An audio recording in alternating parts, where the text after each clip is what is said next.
Chapter 81, The Final Showdown. Nathan lowered his gaze, stifling the restless energy coiling in his chest, and settled in to watch the first round conclude. A few minutes later, the 14th match ended, and the 14 victors were shuffled into the bracket for round 2. Whether by sheer luck or Master Hiruzen Sarutobi's design, Nathan and Uchiha Shisui still hadn't crossed paths. When their next opponents appeared, both young shinobi dispatched them with ease. No flashy techniques, just solid, efficient jutsu that left onlookers murmuring. Anyone with keen eyes could see that Nathan and Shisui towered above the field in raw talent and composure. It felt inevitable that the tournament's top spot would come down to these two. Of course, becoming a chunin didn't hinge solely on this arena's final ranking, but on combined performance across all 3 exams. Still, the other contenders struggled to hide their discouragement. They knew the real battle, the one that decided first place, was being held in reserve. Minutes ticked by. An hour and a half after the second round began, it finally came to a close, and the stage was set for the ultimate face-off. Nathan and the other 6 winners were reshuffled into new matchups. Except, since 7 is an odd number, one competitor would receive a bye. Nathan hardly dared hope it would be him, yet when the announcement came, he was stunned for a heartbeat, and then simply nodded and stepped aside. He wasn't celebrating, because he knew his own strength. Sitting out this round wouldn't jeopardize his chances of advancing. His calm certainty only seemed to deepen his peers' envy as they prepared to fight. The third round began immediately. With only 6 fighters left, each bout was tougher and more evenly matched than before, and it took nearly an hour for all 3 fights to conclude. There was no time to rest or strategize farther. No sooner had the dust settled than the 4th round pairings were drawn. Unsurprisingly, Nathan and Uchiha Shisui still avoided one another. Instead, each was pitted against a different challenger. The arena buzzed with anticipation as they readied themselves for the next test. Nathan's opponent was 13-year-old Amano Kai, a prodigy in hand-to-hand combat who could wield lightning-release ninjutsu with impressive speed. On paper, Kai was formidable, more than enough to challenge most competitors, but against Nathan, he never stood a chance.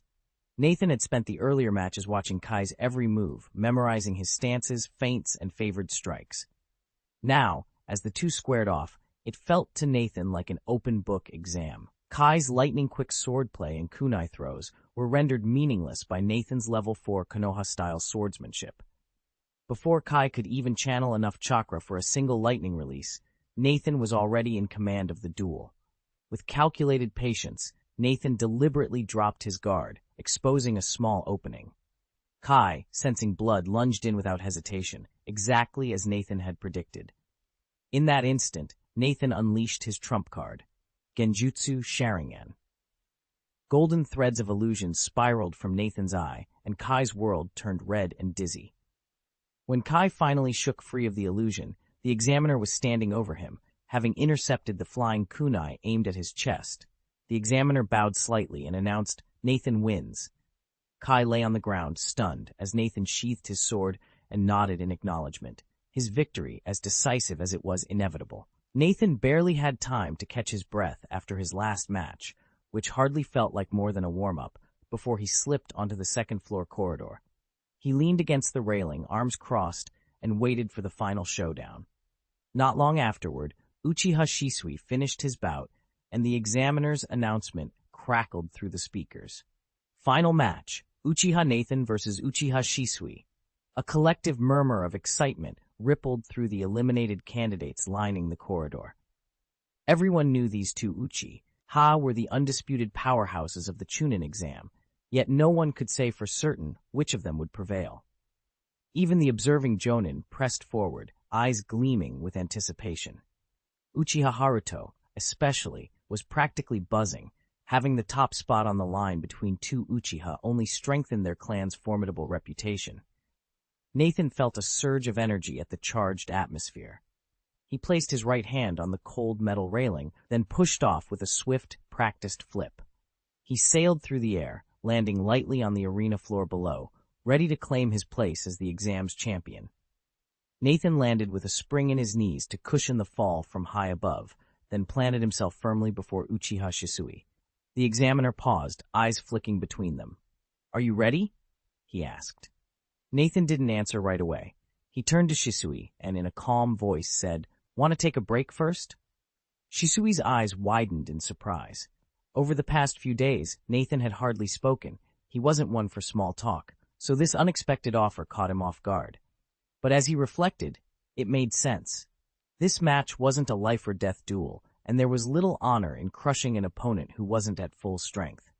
If it truly were a fight to the finish, Shisui knew they'd both be charging in without hesitation. A breather now, however, sounded perfectly reasonable. Uchiha Shisui shook his head. "No, thank you," he said, brushing aside Nathan's suggestion. The examiner, having caught the tail end of their exchange, stepped back at once, sweeping his right hand downward in a clear signal. "Begin." A crisp ding rang out. In the same instant, Nathan and Shisui drew their daggers and surged forward. Their blades met with a harsh clang. Nathan planted his feet, both hands gripping the hilt as he drove into Shisui's defense. Shisui matched him, bracing every muscle to hold the line. But Nathan was 2 years older, and thanks to his advanced physique training, noticeably stronger. After a brief, even struggle, Shisui yielded an inch of ground. Losing the initiative, he was forced into a defensive stance. Sensing his opening, Nathan unleashed the Konoha-style sword technique. He flowed through the forms with practiced grace, each strike sharper than the last. Wave after wave of precise cuts pressed Shisui back, leaving the Uchiha barely able to parry. For a long moment, the clash of steel rang out across the training field. Clang, clang, as sparks flew each time their blades met. Uchiha Shisui felt the pressure growing with every strike. He tried to seize the initiative, launching counterattacks in quick succession, but each time his sword sliced through the air, Nathan intercepted him, cutting him off before he could finish his technique. The boy knew Shisui's movements intimately, meeting every feint and lunge with uncanny precision. Shisui's unease deepened as he fought. Only someone intimately familiar with Konoha-style swordsmanship or who'd been trained in it themselves could read his moves so effortlessly. And yet, Nathan didn't simply mimic Shisui's techniques, he anticipated them. Then it hit Shisui. This wasn't just any swordsman. Nathan must be another Uchiha, one whose affinity for swordplay rivaled his own. The realization came into focus. Nathan's Sharingan was active, tracking each twist of the blade, each shift in balance. Of course, he'd combined the Uchiha clan's legendary dojutsu with Konoha-style swordsmanship, perhaps even refining it beyond Shisui's own skill. That alone explained how he managed to break through Shisui's defenses time after time. Impressive, Shisui thought, narrowing his eyes. You're every bit as talented with the sword as I am, and maybe even more. With that, he readied himself for another exchange, determined to test Nathan's skill to its limit. Shisui's mind raced as he parried Nathan's relentless strikes. The more he weighed the facts, the clearer it became. In close quarters, he simply couldn't match Nathan's skill. He forced himself to breathe evenly to shift his perspective. I have to change my approach, he reminded himself, determined to find a weakness in Nathan's offense. Ding! Ding! Ding! As the signal bells rang out, Nathan noticed something strange. Shisui of the Uchiha clan had stopped launching counterattacks and fallen into a purely defensive stance. Normally, even if Shisui's swordsmanship grade lagged behind Nathan's by a step, the power of his Sharingan would at least keep him safe from defeat. So why this sudden passivity? At first, Nathan was puzzled, but then it clicked. His earlier moves must have been far too obviously drawn from Uchiha-style swordsmanship. Shisui must suspect he'd mastered that secret form and had chosen to play it safe. With that realization, Nathan abandoned all pretense. Channeling the full might of Uchiha-style techniques alongside his own Konoha-style swordplay, he struck back with unprecedented ferocity. Blade after blade flashed, each strike more relentless than the last. Sure enough, Shisui's eyes widened at the familiarity of Nathan's form. It was the very style of his own clan. But recognition alone wasn't enough to turn the tide. Even as Shisui braced himself, parrying Nathan's onslaught, the pressure bore down on him. Each collision of steel drove him further onto the back foot, and with every heartbeat, Nathan's assault only intensified. Shisui's defense held for now, but Nathan's momentum was building toward a decisive breakthrough. Even with the advantage of his Sharingan, Nathan could no longer keep up the pressure. After blocking Nathan's last strike head-on for what felt like the 100th time, Uchiha Shisui finally let go. He braced both feet against the ground and, using the rebound force of his blade, flipped backward in a blur. Yet his retreat only handed Nathan the initiative once more. Nathan had barely taken 2 steps forward when Shisui, still airborne, withdrew a handful of jet-black spikes from his tool pouch and scattered them across the ground behind him. The tomoe of Nathan's Sharingan spun furiously as he instantly recognized caltrops, those sea urchin-like traps whose wicked points would halve his mobility the moment he stepped on one. A cold dread ran through him, but he forced himself to halt his advance. As Shisui hovered in midair, Nathan calmly sheathed his short sword.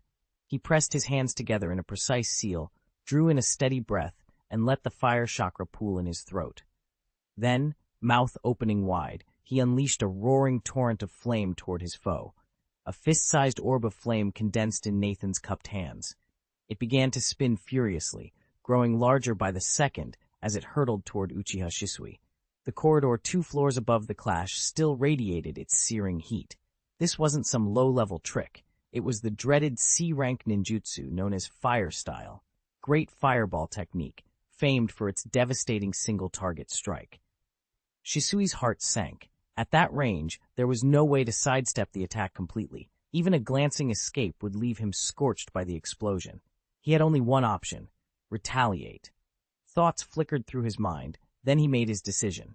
While backing away, he formed the hand seals in a blur, even faster than Nathan had moments before. Katen, Gokaku no Jutsu, he intoned, thrusting his palms forward. A second fireball erupted from his mouth, swelling as it flew. Nathan recognized the move instantly. Shisui was mirroring his own jutsu, but with strikingly greater speed and precision. It was clear whose mastery of the art was superior. Even though Nathan completed his hand seal a fraction of a second later, he still unleashed his ninjutsu before Shisui's fireball reached him. The 2 spheres of flame, Nathan's large, roaring inferno, and Shisui's smaller, sharper blast, collided between them. For one suspended heartbeat, neither gained the upper hand. Then the fireballs detonated in a blinding flash. A blast of scorching wind and crackling heat rippled outward, stinging everyone's eyes. Moments later, a crisp series of clangs echoed across the courtyard as metal struck metal, first once, then twice, then in rapid succession. On the second-floor walkway, spectators craned their necks to see Nathan and Uchiha Shisui hurling shuriken and kunai at each other. Their weapons met midair, sparks flying where blades and stars crossed paths. The sheer speed and precision of their throws dazzled the onlookers. Swish! A sharp tear of fabric cut through the tumult. Though quiet, the ripping noise stood out starkly against the clatter of ninja tools. All eyes snapped toward Shisui. His left shoulder guard was slit open, a thin line of blood seeping through the rip in his jacket. On the ground just behind him lay a blood-spattered shuriken, the missile that had found its mark. Everyone could see exactly what had happened. Nathan had eked out the win in this sparring match. Yet he wasn't celebrating. Deep down, he'd always known he wasn't a prodigy. Every skill he'd acquired was thanks to the proficiency panel and sheer, relentless effort. Still, standing across from Uchiha Shisui, a genius 2 years younger, laid bare just how big the gap remained. After all those hours spent perfecting his ninja tool-throwing technique, he'd only managed a razor-thin victory. That stung. Nathan shook off the frustration almost as quickly as it came. So what if Shisui was a genius? Even the most gifted shinobi had limits. Nathan simply refused to acknowledge any. A fraction of a second in speed meant nothing if you couldn't outlast your opponent. Real victory belonged to the one who endured and still had the strength to laugh at the end. And Nathan was certain he'd be that person. What's more, he wasn't chasing Shisui's pace anymore. He'd seized the advantage himself. Frustration had no place now. He had the edge, and as far as Nathan was concerned, that meant the real race was just beginning. Across the clearing, Uchiha Shisui watched as Nathan's expression suddenly darkened. He might not have understood what spurred the change, but he didn't hesitate. Seizing the moment, Shisui slipped aside with lightning speed, evading Nathan's shuriken, and immediately formed the seals needed to unleash genjutsu, Sharingan. Nathan swore under his breath and plunged into his chakra reserves, forcing his own Sharingan to awaken. He braced himself for Shisui's mental assault. In an instant, both shinobi froze in place, utterly motionless. Only the faint ripples of their chakra betrayed the intensity of their clash on the spiritual plane. After a tense few moments, they simultaneously blinked and broke free. Nathan tasted blood as it trickled from the corner of his mouth, a clear sign he'd lost the illusionary duel. Wiping it away, he refocused on Shisui, who stood only a short distance off, barely winded, but every bit as dangerous. Nathan couldn't help but think, as I suspected from someone destined to awaken the Manjikyo Sharingan, his mental strength already surpasses mine. Uchiha Shisui's mastery of genjutsu had shaken him to the core. Yet the damage was only to his mind. His body remained unscathed. Refusing to be deterred, Nathan charged forward, blade raised. Close quarters combat was where he held the clear advantage, so there was no point in lingering at range. He intended to press the attack and force Shisui into a direct confrontation. But Shisui wasn't about to repeat his previous mistake. Before Nathan could even adjust his stance, Shisui vanished in a flash, his Shunshin no Jutsu whisking him away from the strike at lightning speed. Chapter 83. Victory. Swish, swish, swish. A flurry of shuriken rained down from Uchiha Shisui, each blade aimed at Nathan's vital points. Two Magatama, the telltale marks of the Sharingan, swirled like twin whirlpools in his eyes. In an instant, Nathan locked onto every dart's trajectory, his body blurred, weaving through most of the incoming steel. The two shuriken he couldn't dodge, he snatched out of midair with a single stroke of his sword. Undeterred, Nathan pressed forward, closing the gap between them. Shisui responded in kind, unleashing a volley of kunai while activating his Shunshin no Jutsu, the body flicker technique, to keep distance. Back and forth they danced across the clearing, weapons flying, jutsu flashing. Shisui's supply of ninja tools dwindled rapidly. With a final toss, his belt was empty. Seizing the moment, Shisui shifted tactics, weaving hand signs to unleash a torrent of fire and wind jutsu. Nathan's Sharingan flared to life, deflecting the elemental onslaught with uncanny precision. Yet every barrier, every parry, pushed him further from his ideal of a close-quarters fight. His dream of storming in for a clean cut now seemed impossible. Nathan steadied himself beneath the bursting flames. He allowed the last embers of his sword to cool, sliding the short blade into its scabbard at his hip. With Shisui now relying solely on ninjutsu, Nathan's lips curved into a determined smile. "All right," he murmured under his breath, "then let's see whose ninjutsu really reigns supreme." Nathan's hands flashed through 6 seals, rat, ox, tiger, rabbit, dragon, snake, and he exhaled a storm of fireballs that streaked toward Uchiha Shisui like flaming impatient seeds. "So fast!" Shisui exclaimed, spinning aside at the last moment. He discounted Nathan's skill based on the earlier display of the standard Great Fireball technique. He never dreamed Nathan's impatience fire style was leagues ahead. That single misjudgment nearly cost him. Before Shisui could regain his footing, Nathan surged in. He wove another set of seals and unleashed the Phoenix Fire technique, a massive bird-shaped blaze bursting from his lips. At the exact instant the fire erupted, Nathan flung a spray of shuriken.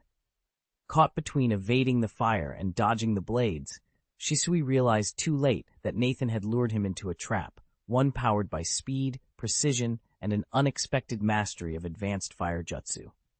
Nathan's attack came in a sudden, scorching volley, twin balls of crimson flame that split apart, each churning out a flurry of blood-red shuriken. An ordinary shinobi, caught off guard by such a combined assault, wouldn't have stood a chance. But Uchiha Shisui was no ordinary opponent. His Sharingan never wavered from Nathan's form. The instant Nathan triggered his jutsu, Shisui recognized it and adopted a more guarded stance. Even so, he wasn't prepared for the searing heat as the fiery shuriken peeled away from the blaze. Their sizzling wake scorched the air so close to him that Shisui felt a sting of heat and could only imagine how excruciating it would have been to take a direct hit. Relying on his Sharingan's precognition, he darted through the assault, slipping past each projectile with effortless grace. Nathan watched him evade the flames and couldn't help but think, what a pity. He gathered more chakra and ignited his palms once again, unleashing the fire-style Phoenix Fire technique for a second, third, then fourth time. With his current reserves, he could sustain this barrage 50, even 60 times over. If Shisui refused to come in close, Nathan would simply wear him down from a distance. After all, a defender who stands firm too long will eventually crack. Shisui might dodge 8 strikes or 10, but how long could he keep it up against an unending tide of fire? As long as his opponent slipped up even once, Nathan would seize the opening. With every passing moment, he sharpened his reading of Uchiha Shisui's fighting habits. Coupled with the analytical edge of his Sharingan, anticipating Shisui's next V was becoming second nature. Sooner or later, the pressure would force Shisui into a mistake. He'd either charge in recklessly or leave himself momentarily exposed while evading. Either way, Nathan stood to gain. There was no hurry. For now, he merely tracked Shisui's motions and waited for the inevitable counterattack. Time stretched on. In the second-floor corridor, the eliminated candidates watched in stunned silence. From their vantage point, the clash below felt on an entirely different level. With the prowess on display, any one of them, if thrust into this battle, would have fallen time and again. "They really are just genin?" someone whispered, echoing everyone's disbelief. Below them, a voice piped up, giving voice to the crowd's unspoken awe. No one answered Shisui's question. The gathered shinobi watched the fight below in tense silence. Then, just as Nathan's fireball was about to strike, Uchiha Shisui sidestepped at the last possible moment and sprang into action. He clearly understood that prolonging the duel favored neither side, so he resolved to end it with a decisive counterattack. Counterattacking, however, demanded more than raw power. Shisui knew better than to close the distance. Nathan excelled in close-quarters combat, and that ninjutsu alone would be insufficient. Having only recently awakened his Sharingan, he'd learned few techniques beyond his trademark fire style, Great Fireball technique. But that enormous flame had already proved ineffective against Nathan. His only real advantage lay in genjutsu, the art of illusion. Drawing on that strength, Shisui formed a series of precise hand seals and unleashed the Great Fireball once more, not to strike Nathan directly, but to shatter his concentration and crush his will. Yet Nathan had anticipated this gambit. As the inferno roared toward him, he calmly completed a counter-seal, dispersing the flames harmlessly into the night air. Unfazed, his eyes flickered with quiet determination. Shisui's strategy had failed to budge him, and the Uchiha realized with a flash of alarm that he would have to rely on more than fire and illusions if he hoped to prevail. Nathan didn't hesitate. As Shisui's fiery orb hurtled toward him, he activated the instant body technique and slipped aside in the blink of an eye. Before Shisui could recover, Nathan struck back with his own illusion, illusionary shackles. In their last clash of genjutsu, Shisui had wounded Nathan not only because of his sharper mental focus, but more crucially, because he cast his illusion first. If Nathan had gone second again, he'd suffer even in defeat. And though Shisui's Sharingan was advanced, it wasn't the Manjikyo. With both of them wielding 2 Magatama, their raw power was nearly equal. By taking the lead this time, Nathan ensured he wouldn't be at a disadvantage. The effect was instantaneous. Shisui's eyes glazed over as phantom chains shot from the ground, wrapping around his limbs and tightening with merciless force. The sudden excruciating pain overwhelmed the boy. After all, he was only 9 years old, and even prodigies have limits. A harsh cry tore from his throat. Nathan watched impassively. Whether Shisui could withstand the torment was of no concern to him. He had seized the edge in this duel, and he intended to press it home. Nathan realized at once that he'd fallen under an illusion's sway, and without a moment's hesitation, he thrust his hands back into the seals of Si, Chen, Mao, and Yin. He exhaled a roaring conflagration. Fire style, dragon fire technique. There was nothing fancy about it, just blistering speed. In a straight line, few fire jutsu could match its velocity. And as for tools, well, Nathan's last shuriken had been spent long ago. Uchiha Shisui's eyes widened as the blazing torrent hurtled toward him, the red of his Sharingan swirling with mounting dread. Even so, a genius doesn't crumble under pressure. Summoning every ounce of willpower and the power of his twin Magatama Sharingan, Shisui shattered the magic Jagang Jutsu that had bound his mind. In the nick of time, he slipped sideways, evading the dragon fire. An examiner who had been poised to intervene froze in place, startled by Shisui's sudden escape. The fiery beam slammed into the training yard's stone floor with an earth-shaking blast, scorching the ground and tossing up a column of sparks, its only victim being Shisui. Such was the trade-off of the dragonfire technique, unrivaled straight-line speed, but utterly incapable of turning. This time, though, that flaw didn't matter. It did exactly what Nathan intended. Before Shisui could even get back to his feet, Nathan reappeared at his side with the instant body technique. The cold steel of the kunai pressed against Shisui's throat, freezing him in place. After a heartbeat's hesitation, he stopped struggling and barely whispered, "I surrender." Chapter 84. Malice. I lost. At Uchiha Shisui's reluctant admission, Nathan withdrew the dagger he'd pressed against his opponent's throat. His chest rose and fell with tension, but victory felt hollow. In a straight-up fight, he'd failed to achieve absolute dominance. Instead, he'd been forced to lean heavily on ninjutsu, probing Shisui, baiting him into mistakes, then exploiting those cracks.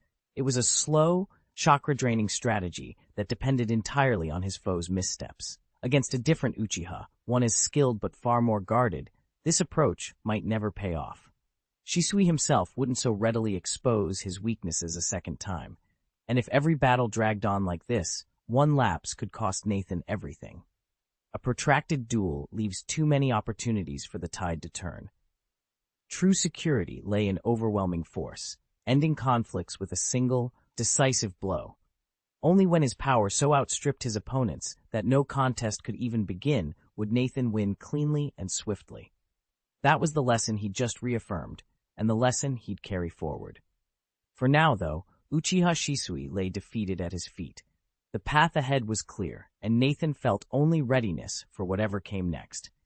With the proficiency panel at his side, it was only a matter of time before Nathan's strength left everyone else in the dust.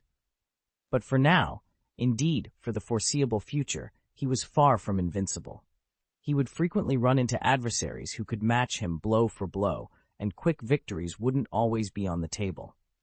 If he wanted to come out on top, he'd likely face the same grueling predicament he did today.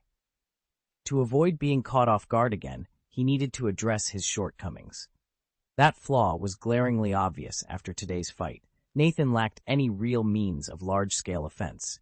Every fire technique in his arsenal, from fire release, art of the fireball, to fire release, art of dragonfire, was engineered for single-target strikes. Even the much-vaunted fire release Phoenix Immortal Flame technique, billed as an area of effect attack, only shown against foes significantly weaker than himself. Up against someone of equal caliber, like Uchiha Shisui, concentrated firepower failed to phase the opponent, let alone sweep through a group. Nathan knew that if he hoped to stand firm in future battles, he'd have to broaden his repertoire beyond pinpoint attacks.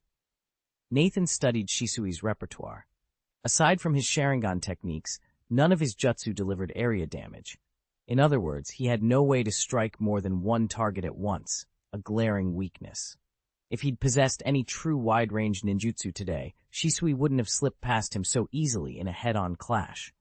Why, then, keep unleashing jutsu in the hope that the opponent will expose a weakness? Nathan recalled the fabled battle between Senju Hashirama and Uchiha Madara, where each move reshaped the battlefield itself. By comparison, any ordinary strategy, taijutsu, genjutsu, or even lesser ninjutsu seemed fleeting as smoke. Suddenly, he understood. This was the road he needed to follow. In the final round, Uchiha Seimei is declared the winner, the examiner's voice called out, jolting Nathan from his thoughts. The arena roared in approval. It was still the latter half of the Third Shinobi War.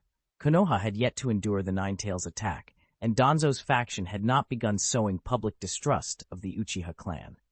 Most shinobi from Konoha held little ill will toward the Uchiha, so when Nathan emerged victorious, their applause was generous. Even the other candidates, awed by the sudden flash of the Sharingan, couldn't help casting envious glances. But beneath those admiring looks, Nathan sensed something darker, a thinly veiled malice. He frowned and traced the hostile stare to a shadowed corner of the second-floor corridor. There stood a lean but powerfully muscled figure in a gray-black kimono. Brown hair hung over a chin marked by two crossed scars. One eye was swathed in bandages, while the other, a narrow, piercing gaze, radiated a profoundly sinister air. It could only be Danzo Shimura. When had he slipped in? Nathan's chest tightened, but he kept his face calm. Their first meeting had been marred by Danzo's open hostility, and though Nathan burned to respond, he knew his current strength wasn't enough to challenge the older shinobi's authority. Instead, he turned away, determined to prove himself by other means. Nathan turned away, knowing full well that hiding in the shadows was only a temporary fix. No matter how daunting the enemy, running won't make you any stronger, and it might even get you killed.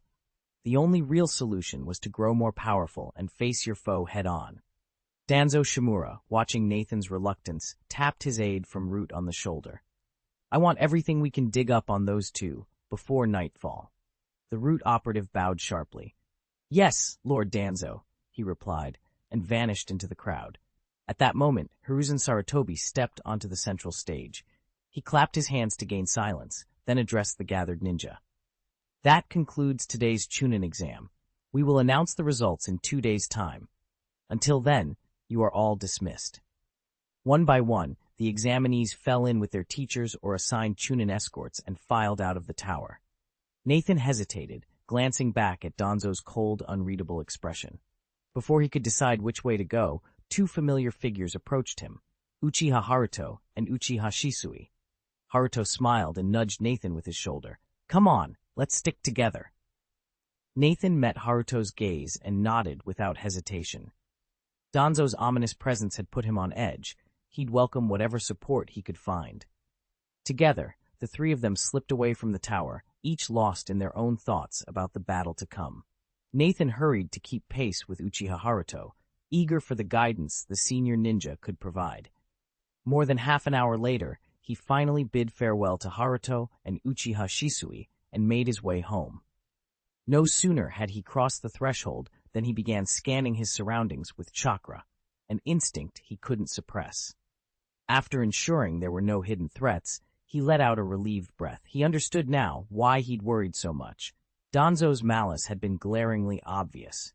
From his memories of a past life, Nathan knew Danzo would do whatever it took to achieve his aims. It was foolish to expect a man like that to honor the village's unwritten codes. He would have to remain vigilant. Of course, Nathan wouldn't be staying in the village forever, but until he left for the next mission, he needed to guard himself against underhanded schemes. Once he returned to the battlefield, Danzo would find it far harder to ensnare him. With that resolved, Nathan pushed aside thoughts of politics and intrigue and turned his focus to his own shortcomings. He had training to catch up on. Nathan considered which large-scale fire ninjutsu he could add to his arsenal. The most obvious candidates were the high-powered flames he'd seen Jiraiya use, or Uchiha Madara's legendary fire style, Great Fire Annihilation. Learning from Jiraiya would mean approaching the Toad Sannin himself. Jiraiya was friendly enough, but they weren't exactly close, and there was no guarantee he'd hand over his best techniques. As for Madara's version, anything that potent would be locked away in the Uchiha clan's secret archives. If neither option proved possible, Nathan decided he'd simply wait until he developed an additional chakra nature, then look for another ultimate fire jutsu. After all, you can't squeeze blood from a turnip forever. With that settled, Nathan stopped overthinking and got to work. He'd barely finished the Chunin exam, but there was no time to relax. He had to keep pushing his limits now, so when the real danger arrived, he wouldn't be caught unprepared. Chapter 85. The Choice. 3 days later, Nathan received the official notice of his promotion to Chunin. After completing the registration at the Hokage's office, he was handed 2 standard Kana Chunin vests, proof that he was now a fully recognized Chunin. Stepping out into the sunlight, he paused for a moment and muttered to himself, "Since I'm here anyway, I might as well stop by the clan library. I wonder if my application was approved?" As he made his way through the village streets, Nathan reflected on the Uchiha tradition. Whenever a clan member earns a new ninja rank, awakens the Sharingan, or advances it to its 2nd or 3rd tomoe, that shinobi is granted complimentary access to the clan archives. During such visits, they may study any scrolls or tomes at will, but they're only allowed to check out 1 item per achievement. Nathan had just ticked off 3 milestones: his Chunin promotion, the initial awakening of his Sharingan, and its evolution to the second Tomoe, so he was entitled to borrow up to 3 scrolls or books. Given that track record, he saw no reason his request should be denied. With renewed anticipation, Nathan quickened his pace toward the towering gates of the Uchiha Manor. Inside awaited centuries of clan secrets, from long-lost jutsu to the chronicles of generations past. Today, he intended to claim every bit of knowledge he was entitled to. As soon as Nathan arrived at the Uchiha clan library and submitted his access request, he was granted entry without hesitation. An Uchiha ninja guard inspected his identification with practiced thoroughness before swinging open the heavy doors. Inside, Nathan paused at the threshold, awed by the vastness of the archive before him. Row upon row of shelves stretched into shadow, each crowded with tomes and scrolls the Uchiha had collected over the past millennium. Beyond a handful of clandestine inheritances locked away in a secret vault, this room contained every written jutsu in the clan's history. Any doubts he'd harbored about finding a chakra-absorbing technique, or even a powerful wide-range attack jutsu, immediately evaporated. The knowledge he sought had to be here somewhere. Heaving a steadying breath, Nathan set to work. He quickly discovered, however, that the library's organization, or lack thereof, posed its own challenge. Volumes of vastly different ages and subjects lay stacked side by side, their titles faded or cryptic, making a treasure hunt of every search. Even with a clear goal, locating a specific scroll amid this chaos was no easy task. Fortunately, Nathan had more than perseverance on his side. He activated his Sharingan and let its enhanced vision sweep across the shelves, picking out subtle shapes and patterns no ordinary eye could discern. As the library's allotted reading hours dwindled, he finally paused before a narrow, weathered scroll whose faded kanji matched his quarry, the handwritten treatise on the chakra absorption technique. Triumph warmed him. This was exactly the jutsu he'd come to master. Nathan's heart skipped a beat as realization dawned. This was the same bizarre ninjutsu the Sound Village spy, red copper armor, had unleashed on Sasuke during the Chunin exams over a decade ago. Until now, Nathan had assumed it was an Orochimaru original. Seeing it here proved that notion false. Every hint lay hidden in the jutsu itself. First and foremost, its flaws were crippling. Chief among them was the glacial pace at which it drained chakra. Remember the infamous match against Sasuke? Even half-crazed by his cursed seal and bruised from a fierce battle, Sasuke shrugged off the attack long enough to strike the spy down. If it couldn't siphon chakra fast enough to defeat a weakened opponent, it was hardly a groundbreaking technique.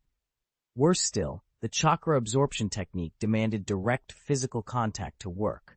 On any real battlefield, closing that gap against a skilled shinobi was a death sentence for the user. Aside from serving as a crude vampiric trick, the jutsu offered almost no tactical edge. In Nathan's it was clear whoever first devised this ability had never intended it to be more than a carnival stunt, not a true weapon of war. Nathan considered the implications. I can link to you and control you for a time, so which chakra do you need to feed on? Why not end it in a single strike? He shook his head. A jutsu with such glaring shortcomings simply couldn't have come from someone as meticulous as Orochimaru. Even if Orochimaru did design it, he would have refined it relentlessly, not left it half-finished. Nathan guessed that his opponent must have stumbled onto this technique by accident. After a bit of tinkering, he discarded it like an old bit of copper armor, but in truth, it was a treasure. The core design was elegant and profound, and it held immense potential. By simply honing his own skill, its limits could be pushed ever higher, yielding results that the original creator never imagined. It was much like the Heart's Mirror technique. That art had been devised to help Uchiha Shinobi awaken the Sharingan. Yet with each refinement, it grew more powerful, now capable of guiding the Sharingan's evolution itself. Nathan realized that the flaws in the chakra absorption technique were likely things its original creators never foresaw. He wasn't discouraged. In fact, he knew that with each level of refinement, its weaknesses would fade. Someday, he believed, he might forcefully draw chakra from a tailed beast, finally fulfilling the technique's true purpose, to harness that raw power for himself. That potential had once captured Qing Ming Kai's imagination, but in practice the ninjutsu had underperformed, rendering it nearly useless, until now. Shifting gears, Nathan turned to the second scroll. Rather than another jutsu, it contained detailed notes on cultivating a secondary chakra nature. His plan was simple. First master the fire release, Phoenix Immortal Fire technique, then use these insights to awaken his second affinity. He'd already picked his target, Feng Dun, and reserved his third slot for a wind-based escape. Wind release, great breakthrough. With his path laid out, Nathan felt more determined than ever to push each technique to its breaking point, and beyond. Nathan flipped through the last pages of the scroll, frowning. Though the technique in question was only rated C rank, its true strength lay in the sheer amount of chakra the user could pour into it. In the right hands, its shockwave could blanket hundreds, if not thousands of square meters, making it far more formidable than its grade suggested. Mastering it would help compensate for Nathan's current lack of wide-area offensive jutsu. He closed the scroll and sighed. He'd come to the library hunting for firestyle, great fire extinguishing, only to find no trace of it. Perhaps it was hidden deep in a dusty corner, or confiscated by Uchiha Madara himself. Whatever the reason, the scroll was gone, and Nathan couldn't rely on fire jutsu as his secondary element. That was why he'd resolved to cultivate wind style next. Its versatility would mesh well with his existing fire techniques. After shelving the 3 volumes he had secured, Nathan left without lingering. Back at home, he settled into his personal training room, replaying the village announcement in his mind. He had roughly a month's leave before redeploying to the Rain Country front lines. Clearly, the Hokage's office wanted every shinobi at peak strength before the next major clash. From the unhurried tone of the orders, it was obvious the decisive moment on the battlefield had not yet arrived, and Nathan intended to use every second of that time wisely. Otherwise, they wouldn't even have a chance to grow stronger. It'd be a miracle if they weren't utterly crushed. Still, a month's reprieve was a welcome gift. Nathan had several skills ripe for upgrading, and 4 weeks would be more than enough to refine his abilities. With that in mind, he set aside all other worries and plunged into his training.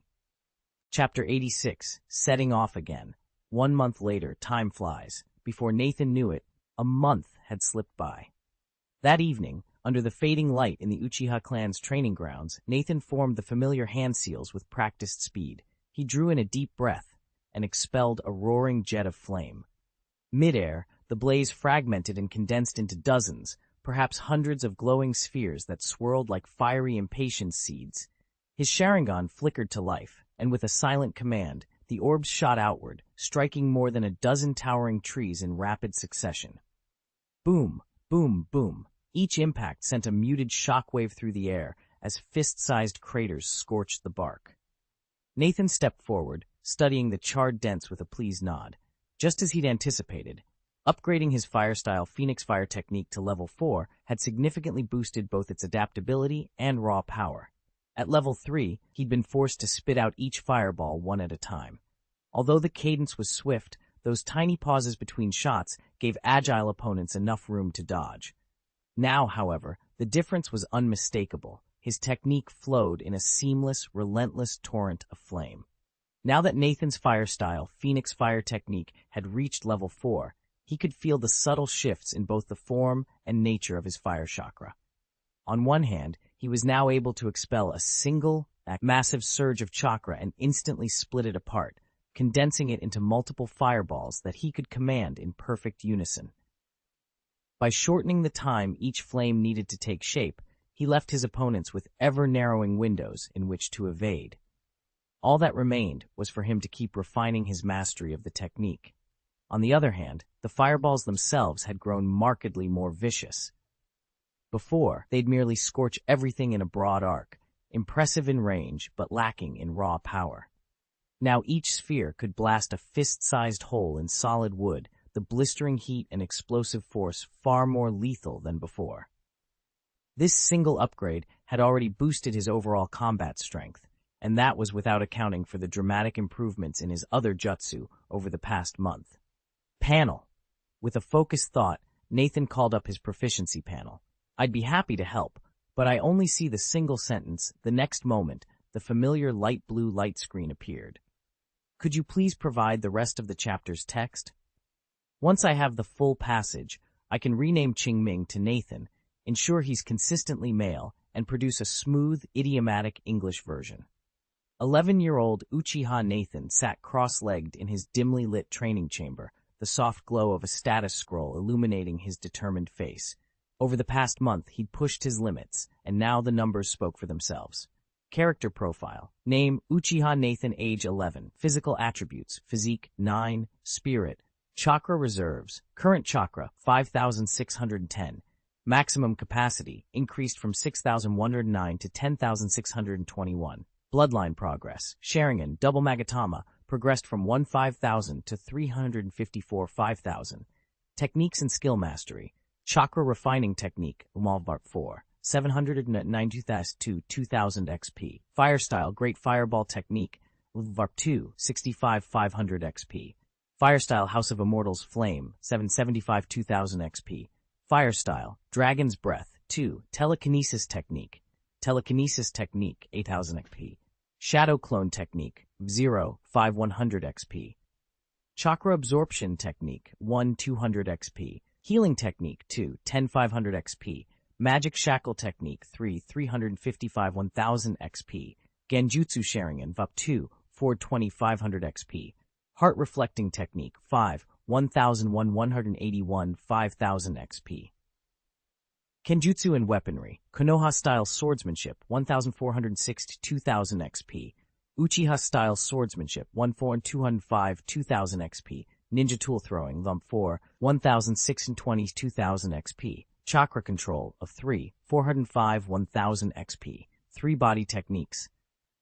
Looking over these figures, Nathan allowed himself a brief, satisfied smile. In the last month alone, not only had his signature fire style, Phoenix Fire Technique, grown more potent, but his healing technique had advanced from level 1 to level 2, sharpening his ability to mend wounds both in himself and in his allies. With each milestone reached, his resolve only deepened. There were greater heights to scale, and Nathan would not rest until he stood among Konoha's finest. Nathan scanned through his updated skill list. Instant Body Technique, Level 3, 870 1000 XP. Magic Shackle Technique, Genjutsu, Sharingan, Level 2, 2500 XP. Konoha Style Sword Technique, Uchiha Style Sword Technique, and Ninja Tool Throwing. Over the past month, each had shown marked improvement, especially the Instant Body and Sharingan abilities, both tantalizingly close to a new rank. He sighed. With his departure for the Rain Country battlefield scheduled for next year, he wouldn't have much time to train before then. Shifting his focus back to swordplay, he noted that a month of daily practice had sharpened his form, but not enough to trigger a promotion, and without that breakthrough, he couldn't speed up the evolution of his Sharingan. Nathan opened his status window to check his bloodline progress. Sharingan, 2 Magatama, 354 5000. At this pace, it would take at least 15 more months to awaken the 3rd Magatama. Far too long. But then, he remembered the chakra absorption technique he'd recently mastered. That ability might just be the edge he needs. When Nathan returned to the battlefield, he planned to siphon chakra from his enemies to replenish his own reserves, fuel for his heart's reflection technique, and a surefire way to accelerate his Sharingan's evolution. He also had 2 sword arts on the cusp of mastery, the Konoha-style sword technique and the Uchiha-style sword technique. Once he pushed them past their breaking point, both would boost his physical attributes, increase his daily chakra capacity, and speed his Sharingan's growth even further. Unfortunately, his reflection technique and chakra refinement technique still showed no sign of imminent advancement. Well, nobody ever said progress was instant. One step at a time, he muttered, closing the skill panel. Without another word, Nathan dove back into his drills, blasting out fire style, Phoenix Blaze, and cycling through a handful of ninjutsu and illusion techniques. Only when the sun slipped below the horizon did he make his way home. After a quick meal to stave off hunger, he sat back down and resumed training, determined to press on well into the night. Over the past month, Nathan's life had fallen into a simple, relentless routine. Outside of meals and brief rests, every waking moment was devoted to training. By day, he drilled ninjutsu, genjutsu, and swordsmanship on the village's practice field. At night, he returned home to hone his Sharingan's evolution and replenish his chakra reserves in preparation for tomorrow's session. Though monotonous, the cycle left him with no time to waste and a constant sense of purpose. One late evening, in the quiet of the training room, Nathan finally allowed himself a pause. He rubbed his tired eyes, accessed his chakra monitor, and noted the reading, 9,106 points. That was close to his limit. With a satisfied nod, he shut down the chakra refinement technique, splashed cool water on his face, and drifted back to his bedroom. Before his head hit the pillow, soft snores already filled the room. The night passed without incident. At first light the next day, Nathan finished a quick breakfast and made his way to the plaza before the Hokage's office. The air was crisp, and the sky was painted in pale hues of dawn. From across the square, he spotted Uchiha Shisui leaning against a pillar. Over the last month, they'd run into each other at the training grounds more than once, and on occasion had sparred lightly with their swords.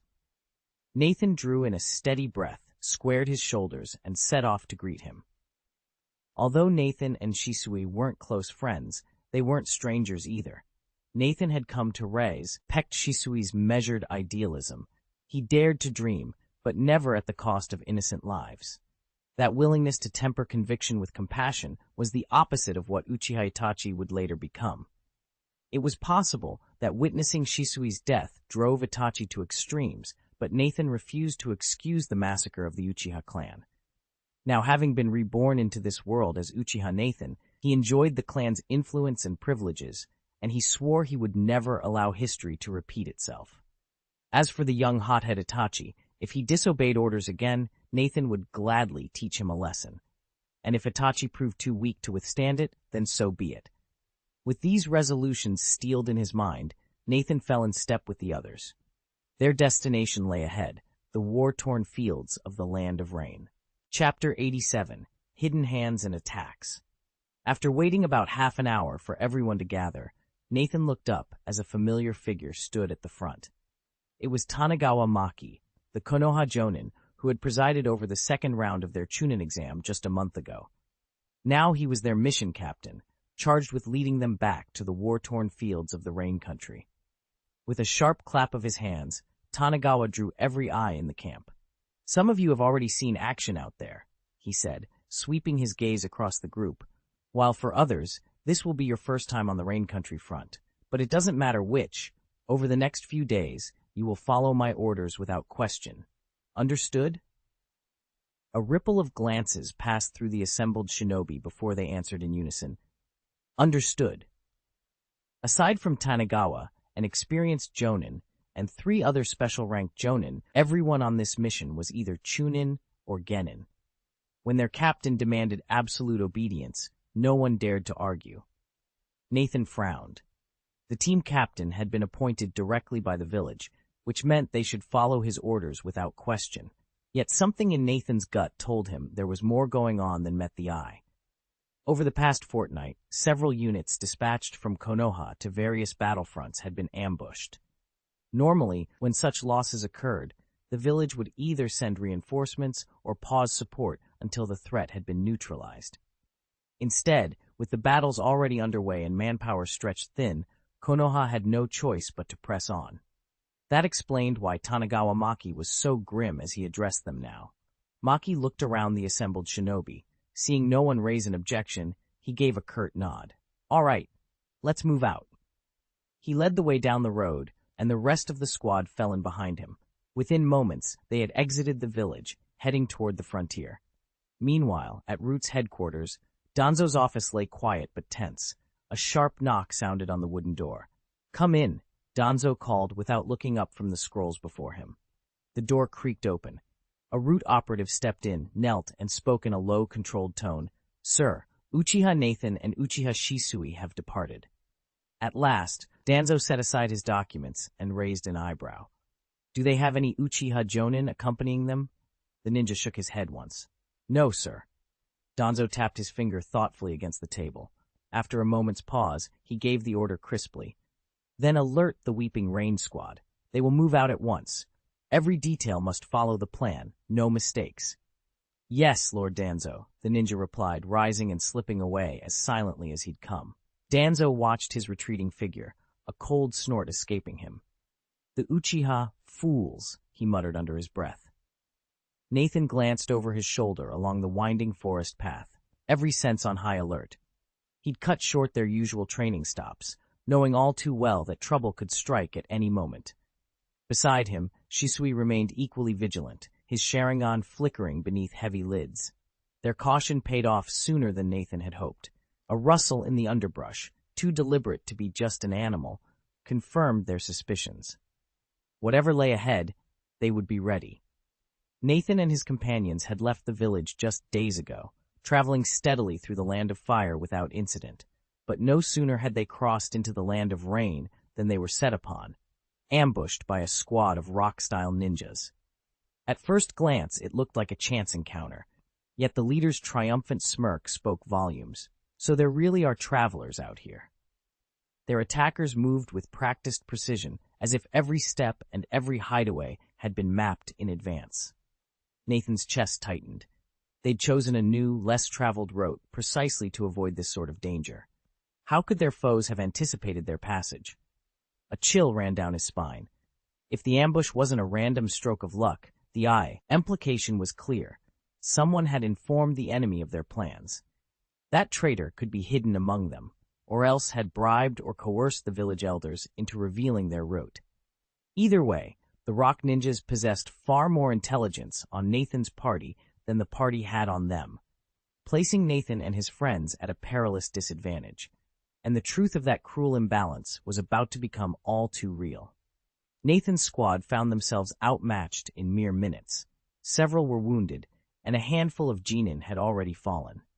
It wasn't that these rock ninjas were overwhelmingly stronger.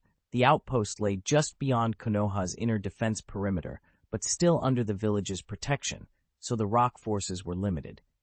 What crippled them was the surprise ambush. Caught off guard, Nathan and his comrades were forced onto the defensive. Amid the roar of battle, Captain Tanagawa Maki's voice cut through the chaos. "Nathan, cover the left flank. Shisui, watch our right." She didn't wait for an answer.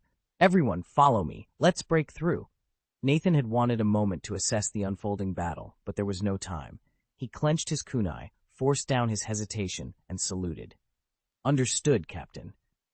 Nathan assessed the battlefield at a glance. These rock ninjas were competent, but far beneath his level, hardly a threat. He could afford to lend his strength, so long as he remained wary of any hidden spirit lurking among the enemy. With that caution in mind, he would strike with both offense and defense. In an instant, Nathan broke free from the ninja facing him. Using a flash body technique, he reappeared on the team's left flank. His hands flew through the seals of a powerful ninjutsu, fire-style, phoenix fire technique. A surge of flame burst from his palms, twisting and coalescing into several dense fireballs. He sent them streaking toward a cluster of rock ninjas. The lead ninja spun his head just in time, narrowly avoiding the blazing sphere. He felt its scorching heat wash over him and shouted, "Watch out, everyone!" Startled, the others leaped back as Nathan's fireballs streaked past, leaving nothing but singed earth in their wake. Fireballs burst across the sky like scattering impatience seeds, instantly shattering the rock ninja's coordinated assault. Nathan was right in the thick of it, and so was Uchiha Shisui. Gripping a short sword, Nathan leapt forward with successive body flicker techniques, moving like a phantom through the enemy lines and sowing chaos in their formation. Seizing the momentary advantage, Tanagawa Maki led the main squad in a breakthrough, fending off the rock ninja's jonin attackers as they pushed ahead. 30 tense minutes later, Nathan and the rest of the team finally slipped free of the encirclement. Though enemies still pursued them, their pressure had eased. After a quick rest, Tanagawa Maki assessed their losses and reshuffled the plan. There was no realistic chance for outright victory. He ordered one special jonin to escort the bulk of the squad onward, while he, 2 fellow special jonin, and 8 chunin would remain behind to hold off any rock ninja advance. Unsurprisingly, Nathan and Uchiha Shisui were chosen among those 8. With that, the defenders took their positions, ready to buy time for their comrades' escape. After witnessing Nathan's final clash with Uchiha Shisui during the Chunin exams, Tanagawa Maki was more than convinced of their extraordinary skill, far beyond that of any ordinary Chunin, and naturally moved to enlist them.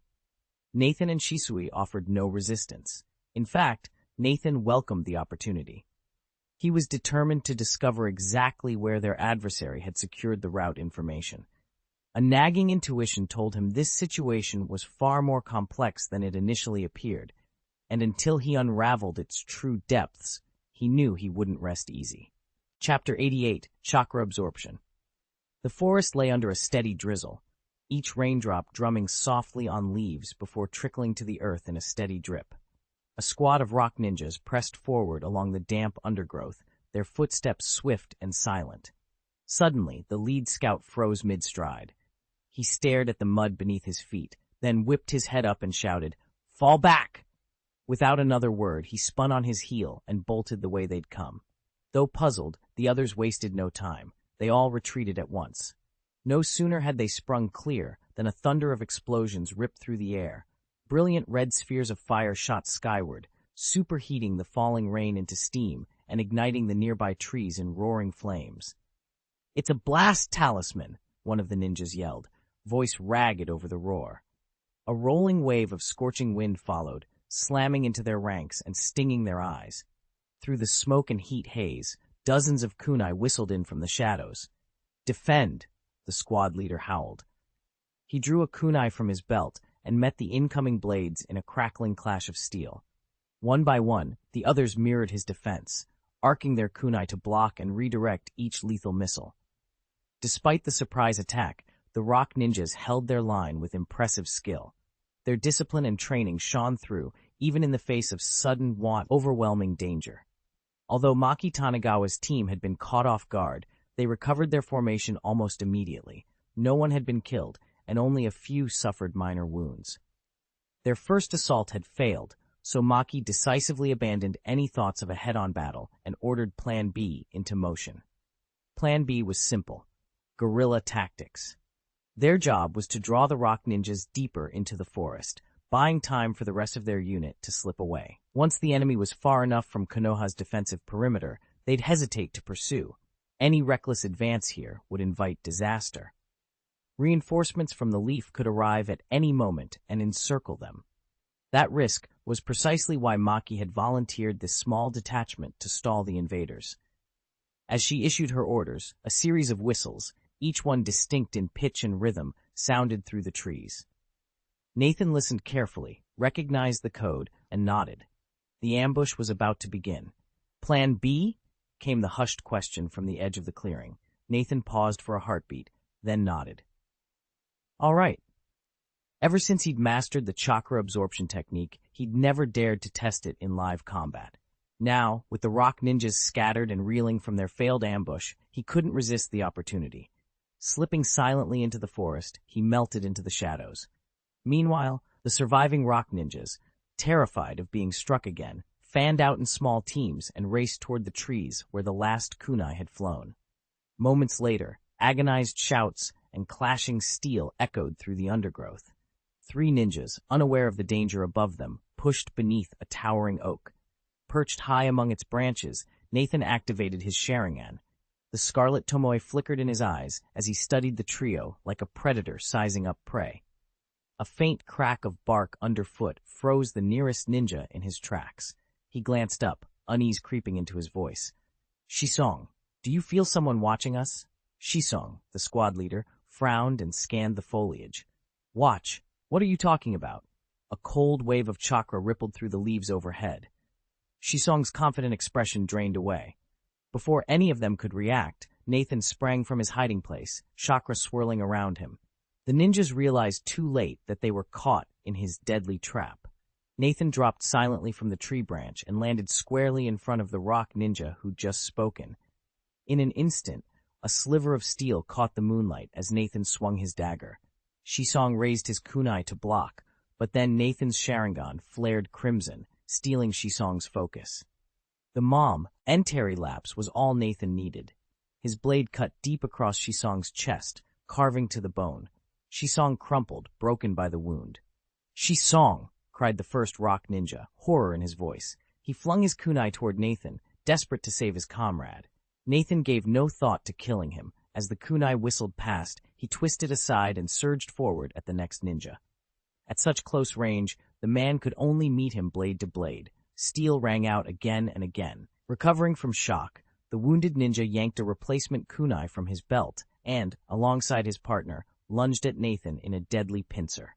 Blades gleamed in the night air as the two rock ninjas closed in. Nathan braced himself for the clash. Nathan's skill far outstripped that of the two rock ninjas.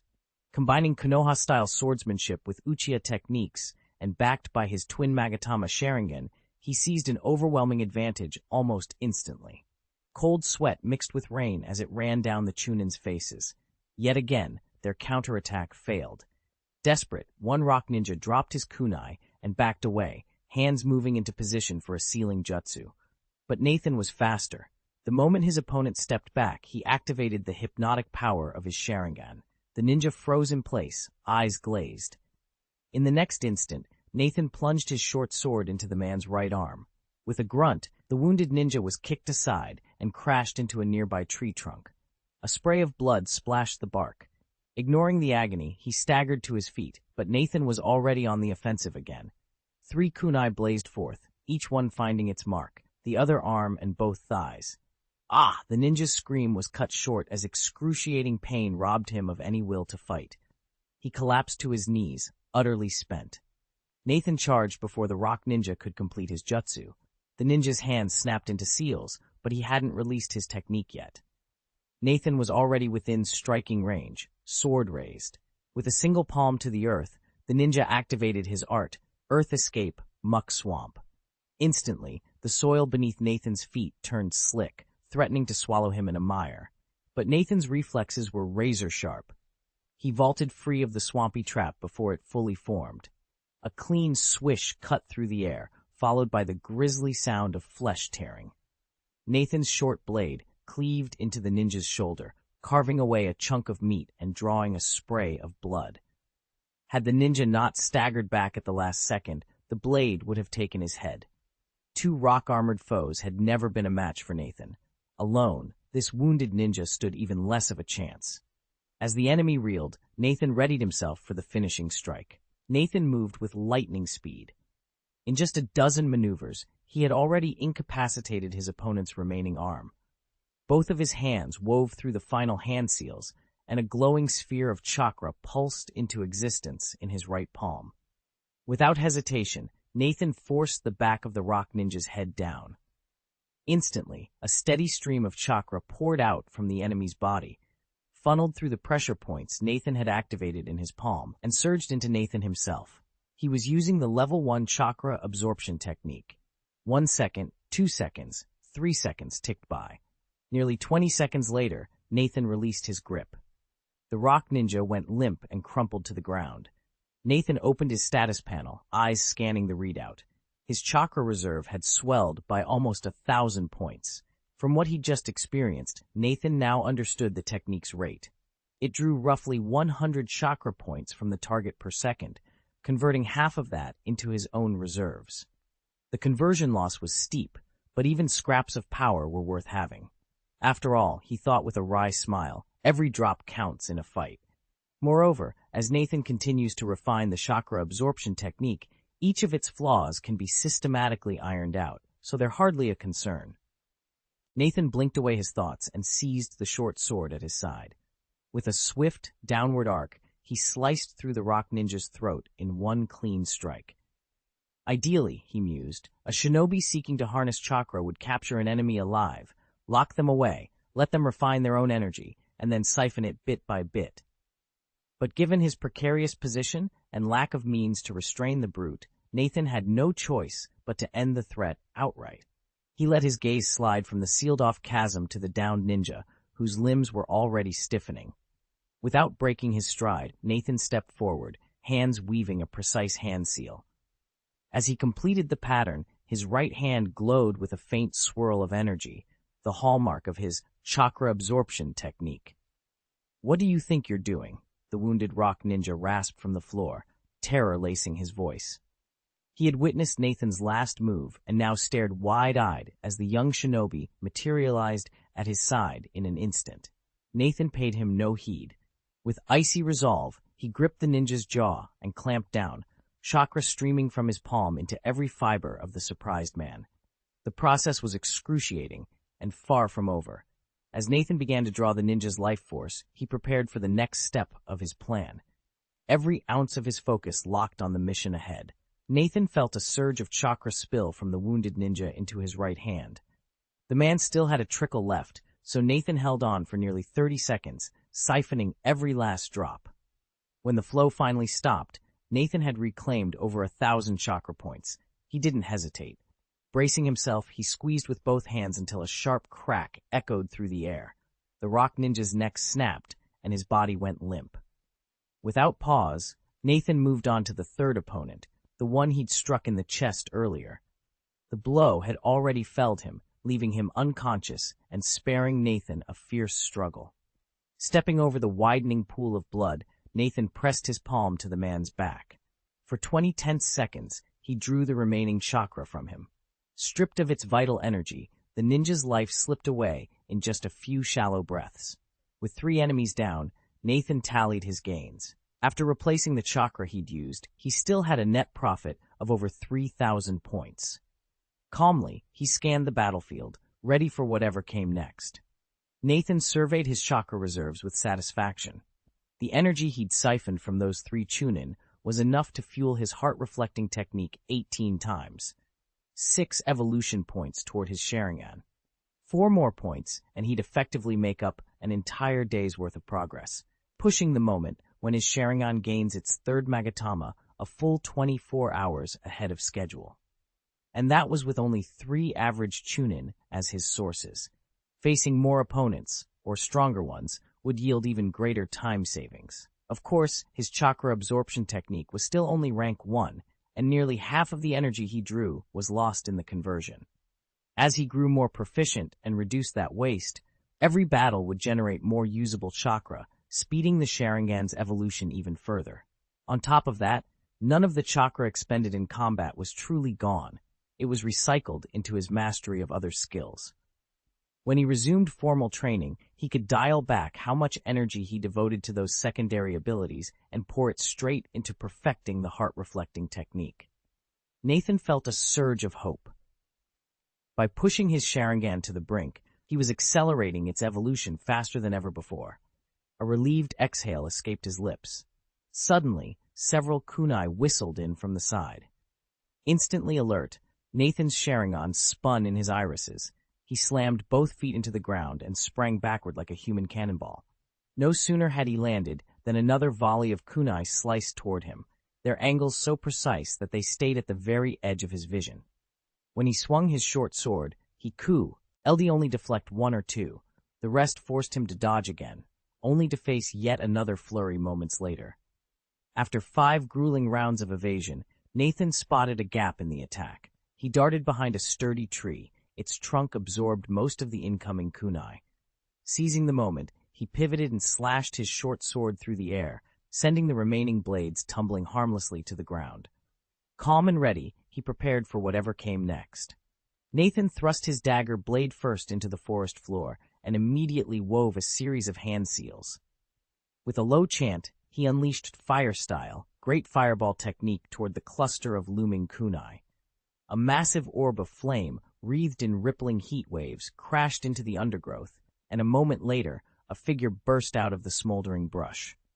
Seizing the opening, Nathan whipped out several shuriken and flung them at his opponent, but the stranger's reflexes proved astonishing. In one swift motion, he swept his kunai through the air, deflecting the incoming stars. He then slipped behind a broad oak, narrowly avoiding the rest of Nathan's volley. Nathan readied himself to strike again, but before he could move, nearly invisible steel wires shot out from the area where the kunai had come to rest. In an instant, a tight mesh of cables enveloped him, forming a metallic cage that began to constrict with alarming speed. Most shinobi, caught in such a trap, would be immobilized. Yet Nathan's Sharingan granted him extraordinary perception. Even in this life-or-death moment, his eyes traced the subtle glint of the hidden wires, revealing their pattern and the means to outmaneuver them. Nathan had anticipated every contingency. When the trap sprang, he twisted his body with gymnast-like precision, slipping between the closing wires and clearing the snare before it could snap shut. Whatever long-planned assault lay hidden in the darkness had failed, at least for the moment. Silence followed. Nathan scanned the shadows, then called out, his voice steady. "If you intend to kill me, hiding in the dark won't be enough. Show yourself." A soft tap-tap-tap echoed through the gloom. Two figures stepped forward into the dim light. Both wore the forehead protectors and chunin uniforms of Iwagakure Shinobi, but there was something terribly off about them. Nathan frowned. Their movements were too deliberate, too devoid of emotion, as if they were lifeless puppets rather than living ninja. For a moment, he wondered if they might be Anbu, Hidden Stone's covert operatives, but even Iwagakure's Anbu carried a spark of vitality. These two had none. They stood there, silent and still, their faces unreadable in the half-light, as if death itself had taken a human form. If it hadn't been for his Sharingan confirming that the two figures before him were truly alive, Nathan would have sworn they were corpses being puppeteered from afar. What kind of shinobi carried such an eerie, death-like aura? The thought brought him straight back to one man, Danzo. It wasn't that Danzo himself exuded some supernatural death energy, but the root operatives under his command moved with exactly this same cold, merciless precision. Nathan remembered the end of the last Chunin exams, when he'd caught a flicker of malice in Danzo's eyes, and then noted, in the man standing beside him, a matching chill. He'd forced himself to look away, unwilling to invite further scrutiny, and perhaps convincing himself it was all in his head. But just because he didn't want trouble didn't mean trouble wouldn't show up anyway. Danzo. Nathan ground the name out through clenched teeth, casting a quick sidelong glance at the two before him, searching for any flicker of recognition or reaction. There was none. He realized with a sinking feeling that he'd let his guard slip and might be in deeper than he'd ever imagined. Nathan watched them closely. Their expressions hadn't changed one bit, even when Danzo's name was mentioned. That confirmed what he'd already suspected. Only root operatives who'd undergone the so-called eradication, the procedure that strips them of emotion, could remain that calm. Still, why were they targeting him? Was it simply because he was an Uchiha shinobi? Given Danzo's well-known prejudice against the Uchiha and his obsession with claiming Sharingan, Nathan, often hailed as the clan's next great prodigy, would be an irresistible prize. Before he could sort out his thoughts, two root ninjas sprang from the shadows and attacked. Chapter 90, Vampire Barrier. Ding! Ding! Ding! Ding! The sharp ring of metal echoed through the chamber as Nathan spun his short sword in a whirlwind of defense. In the space of an instant, he had blocked more than a dozen strikes from the two masked assailants before him. Yet there was no triumph in his expression, only focused intensity. These opponents were a far cry from the rock ninjas he'd just dispatched. Those earlier foes had still valued their own safety. These two, however, fought with reckless abandon, even using one another as human shields to pry open his guard. Their desperation rattled Nathan's composure. He caught flickers of purple-black energy coiling around the kunai in their hands. Poison, he realized with a jolt. A single cut could be fatal. Normally, he'd risk a graze to eliminate one attacker and then turn on the other, but not this time. He couldn't gamble with poison in play. For now, Nathan settled into a cautious rhythm of blocks and measured ripostes, eyes flicking for any sign of weakness in his opponent's relentless assault. The vampire barrier beyond them loomed, its secrets still out of reach. If he made one wrong move, he might never break through. Nathan's swordsmanship was on another level entirely. Once he adjusted to his opponent's tempo, he seized control of the fight almost immediately. Within moments, both root operatives bore fresh cuts and bruises across their bodies, but as expected of agents forged by the root organization, their fighting spirit never wavered. Wounds or no, they pressed on with relentless ferocity. Still, even the most iron-willed warrior can only take so much. As pain and fatigue set in, their strength would inevitably falter, and that's when Nathan would strike for real. Rather than rushing, he adopted a measured approach, conserving his own energy while systematically eroding theirs. He sensed their resolve beginning to crack. yet something felt off. His intent had been laid bare from the first exchange. Of course, these shinobi would never accept a gradual defeat. A surge of desperation was all but guaranteed. Nathan inhaled sharply, bracing himself. Any moment now, they would counterattack, and he would be ready. Nathan watched them as if they'd been drained of all reason, completely oblivious to the danger, merely killing time around him. He noticed the dark rivulets spreading across the earth, but felt no immediate panic. Then it hit him. Blood. The ground at his feet was soaked, veins of crimson connecting and twisting together into the unmistakable shape of a sealing array. Alarm flared in his chest. No good, he thought, and leapt backward. But before he could clear the circle, a root ninja darted forward, seizing Nathan's arm with iron grip. At the same moment, another operative began a rapid series of hand seals. From the wounded shinobi's body, blood spurted in dozens of scarlet filaments, racing down his arms and legs until they met the pooling gore on the forest floor. The strands writhed as though alive, then snapped into place, solidifying into the lines of a consummate sealing technique. "Rise, blood demon barrier," the masked ninja intoned in a low, resonant voice. Nathan barely had time to react when 4 pillars of blood-red light shot up from the ground, curving inward until they met overhead. In an instant, he found himself trapped inside a cage, 20 meters long and wide, 10 meters high, its walls pulsing with a sinister glow. The root shinobi who'd been desperately blocking Nathan staggered back, every step betraying the weight of his injuries. Instead of pursuing him, the man crumpled against the barrier, clutching his wounds. Nathan activated his Sharingan and studied the shimmering walls. He remembered the name the shinobi had shouted, Blood Demon Barrier.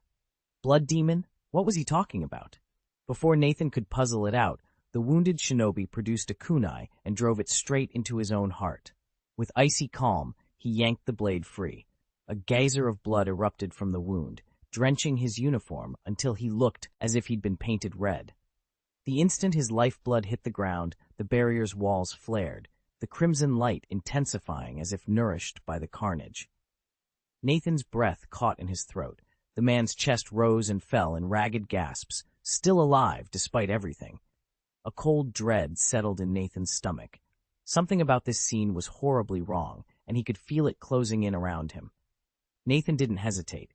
In the blink of an eye, he reappeared in front of the root operative and drove his blade in a vicious arc, severing half the man's neck in a shower of blood. The shinobi collapsed, utterly broken. Yet Nathan's heart skipped a beat when he saw the wound begin to twitch, the spurted blood writhing like living creatures as it wove itself back into flesh. The man's throat resealed itself in seconds. He sat up, coughing, entirely unharmed. "What is this?" Nathan muttered, stepping back. He raised both swords and struck again. Once more, the crimson filaments knotted and mended the injury faster than before, knitting flesh and bone as if no blade had ever touched him. Immune to physical attacks, or something darker? Determined, Nathan drew in a steady breath and reached for his chakra. A surge of power gathered in his core, just as the wounded shinobi threw back his head and unleashed a low, bestial roar. In the next instant, the operative's body blurred with inhuman speed. Before Nathan could finish charging his jutsu, a kunai flew at his chest and buried itself clean through his armor. Pain exploded across his torso as he staggered, chest heaving. Darkness crept at the edges of his vision. Nathan barely had time to register the incoming threat before another root ninja launched a shower of shuriken, cutting off his escape and aiming straight for his vital points. Instantly, the Sharingan in his eyes spun to life.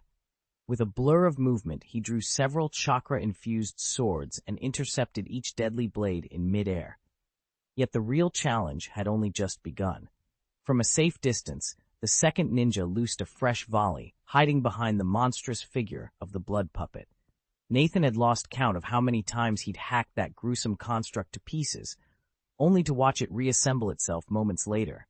Every fire-style jutsu he unleashed fizzled against its regenerating form, denying him the chance to test if it truly was immune to ninjutsu, or merely staggered. An endlessly resurrecting meat shield was a nightmare to outwit. Fortunately, Nathan's swordsmanship was unparalleled. The two operatives dared not close the distance for fear of losing limbs. He even tried to ensnare the puppet in a powerful genjutsu, but each time the blood construct, its mind shattered by ceaseless death and rebirth, tore through the illusion as though it were nothing. Nathan realized, with a cold flicker of unease, that these root ninjas had come fully prepared for every trick in his arsenal. The battle was only just beginning. Nathan's options were running out. He could only focus on another root operative standing before him. The enemy charged without hesitation, refusing a proper fight. But through Nathan's Sharingan, every movement was clear as day. In a heartbeat, he sidestepped the first slash, then swept his twin swords in 2 lightning-quick arcs. Flesh and bone gave way. The shinobi's throat was cut, his right hand severed. Before the wounded man could even scream, Nathan lunged forward. A kunai whistled past, but he anticipated the throw, twisting out of its path. The hypnotic swirl of his Sharingan flickered to life, and the enemy's eyes glazed over as unconsciousness crept in. Seizing the moment, Nathan drew his tanto and slashed across the man's chest, leaving a half-foot scar that opened bloodily. Pain jolted the shinobi back to awareness. He flinched to dodge, but Nathan was already ready. In one smooth motion, he flipped his wrist and unleashed a shuriken from his left hand. It flew true, embedding itself in the enemy's throat. The man collapsed, and Nathan stepped back, breathing tiadily as the tumult of battle roared around him. Chapter 91. Meeting the root, Shinobi's throat slit open. He fell to one knee, blood bubbling at his lips as he let out a ragged, mocking laugh. Despite the mortal wound, he refused to surrender.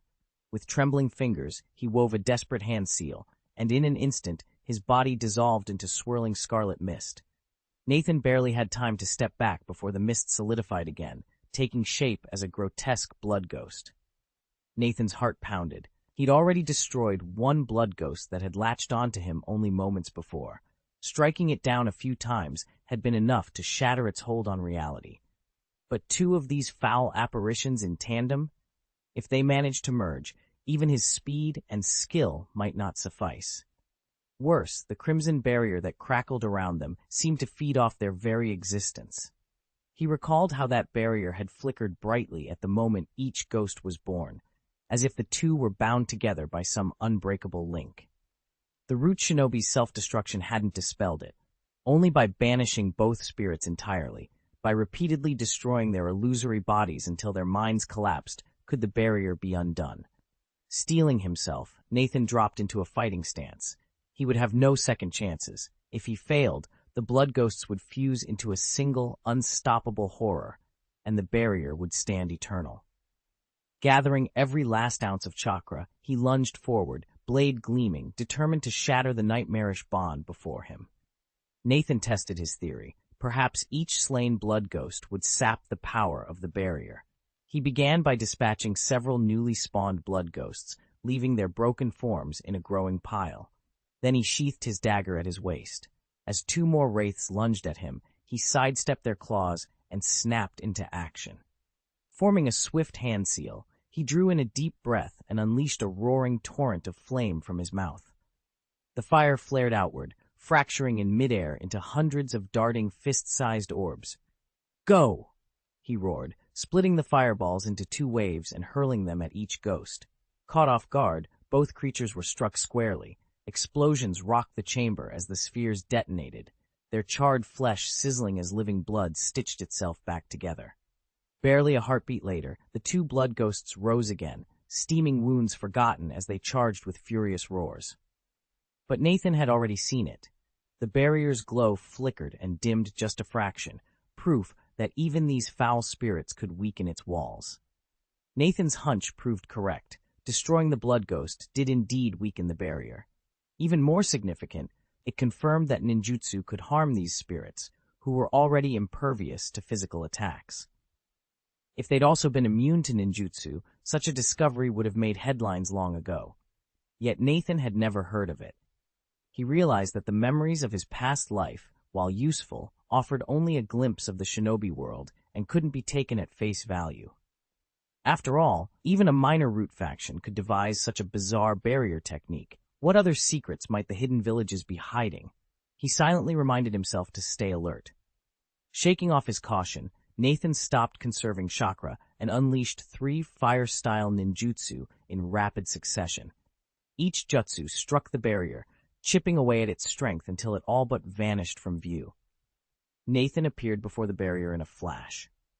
He paused only a heartbeat to assess its construction, then sealed his focus and formed the hand signs for his most powerful single-target jutsu, fire style, great fireball technique. With a roar, a massive orb of flame shot from his mouth, billowing outward until it slammed into the barrier with a thunderous crack. Fine fissures spiderwebbed across its surface. Seconds later, those lines split into even more fractures until, with a sound like shattering glass, the entire barrier dissolved into motes of light that drifted away on the wind. Nathan released a long breath of relief as he inhaled the fresh forest air. Before he could regain his bearings, however, a volley of more than a dozen kunai whistled through the trees toward him. His eyes narrowed. In one fluid motion, he drew his short sword and swept it low, deflecting every blade back into the undergrowth. Then he darted to the side, using the momentary opening to put distance between himself and the forest edge.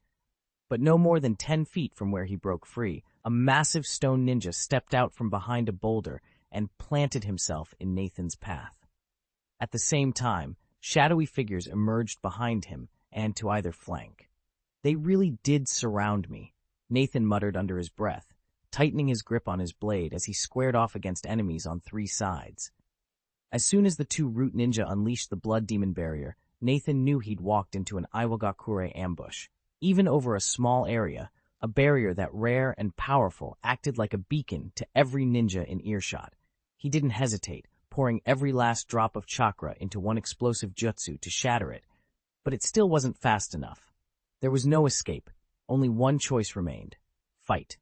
Steeling himself, Nathan drew his katana and hurled himself at the nearest rock ninja. Steel rang against steel as sparks scattered beneath the forest canopy. Branches snapped, leaves fluttered to the ground, and the 2 combatants carved a path deeper into the trees. Nathan's strikes were precise and merciless: cut, parry, thrust, each blow driving his enemy back. He fought on until the world blurred and fatigue gnawed at his limbs. Finally, after nearly 2 hours of relentless combat, he burst into a small clearing. His lungs burned, and his vision swam with exhaustion, but relief welled up when he recognized the landmark, their second rendezvous point. Their plan had called for 2 regrouping sites once the diversion was in place.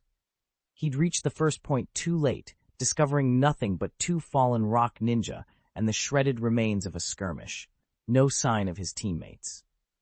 Now, as he paused to catch his breath, he saw movement in the shadows ahead. Silhouetted against the dappled sunlight were the figures he'd been fighting to reach. In that moment, Nathan's heartbeat shifted from the raw panic of survival to the fierce joy of reunion. They were together again, and ready for whatever came next. Nathan pressed on alone, no sign of his teammates anywhere. With no other choice, he plunged deeper into the rocky pass. Before long, he stumbled into an ambush by 4 rock ninjas under the command of a special jonin. A blade flashed across his side, but his healing technique surged to life, knitting the wound shut in an instant. He wiped a bead of sweat from his brow and kept moving. Nearly an hour later, Nathan reached the second rendezvous point. He'd barely stepped into the clearing when a kunai hissed through the air and plunged into the ground half a meter in front of him. He stopped, expression unreadable. "Signal?" a voice called from the shadows. Nathan's eyes narrowed. "What's the password?" he snapped. At once, the tension snapped. The hidden figures exhaled in relief, and one of them stepped forward. "It's one of ours," he said. "Come on over."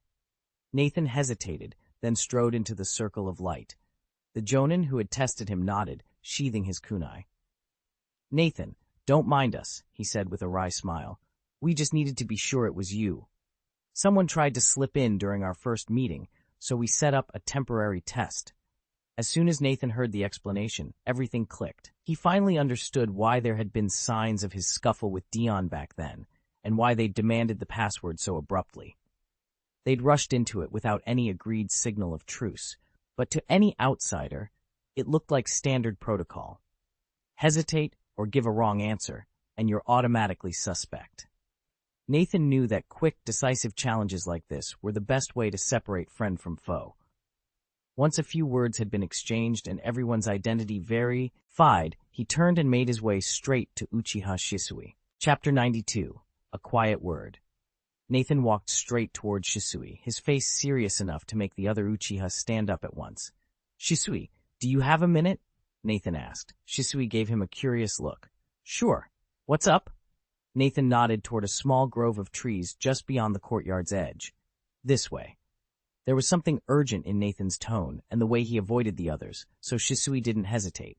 He slipped through the curious onlookers, who wisely kept their distance, remembering that Uchiha conversations often revolved around things best left unspoken, and followed Nathan into the shade. They both knew how dangerous idle questions could be, especially among clan members discussing sharing in matters. Still, a few sharp eyes remained on them, just in case. Nathan paused beneath the sprawling branches of a great oak and turned to Uchiha Shisui, his expression grave. "During the last battle," he asked, "did anything unusual happen to you?" "Unusual?"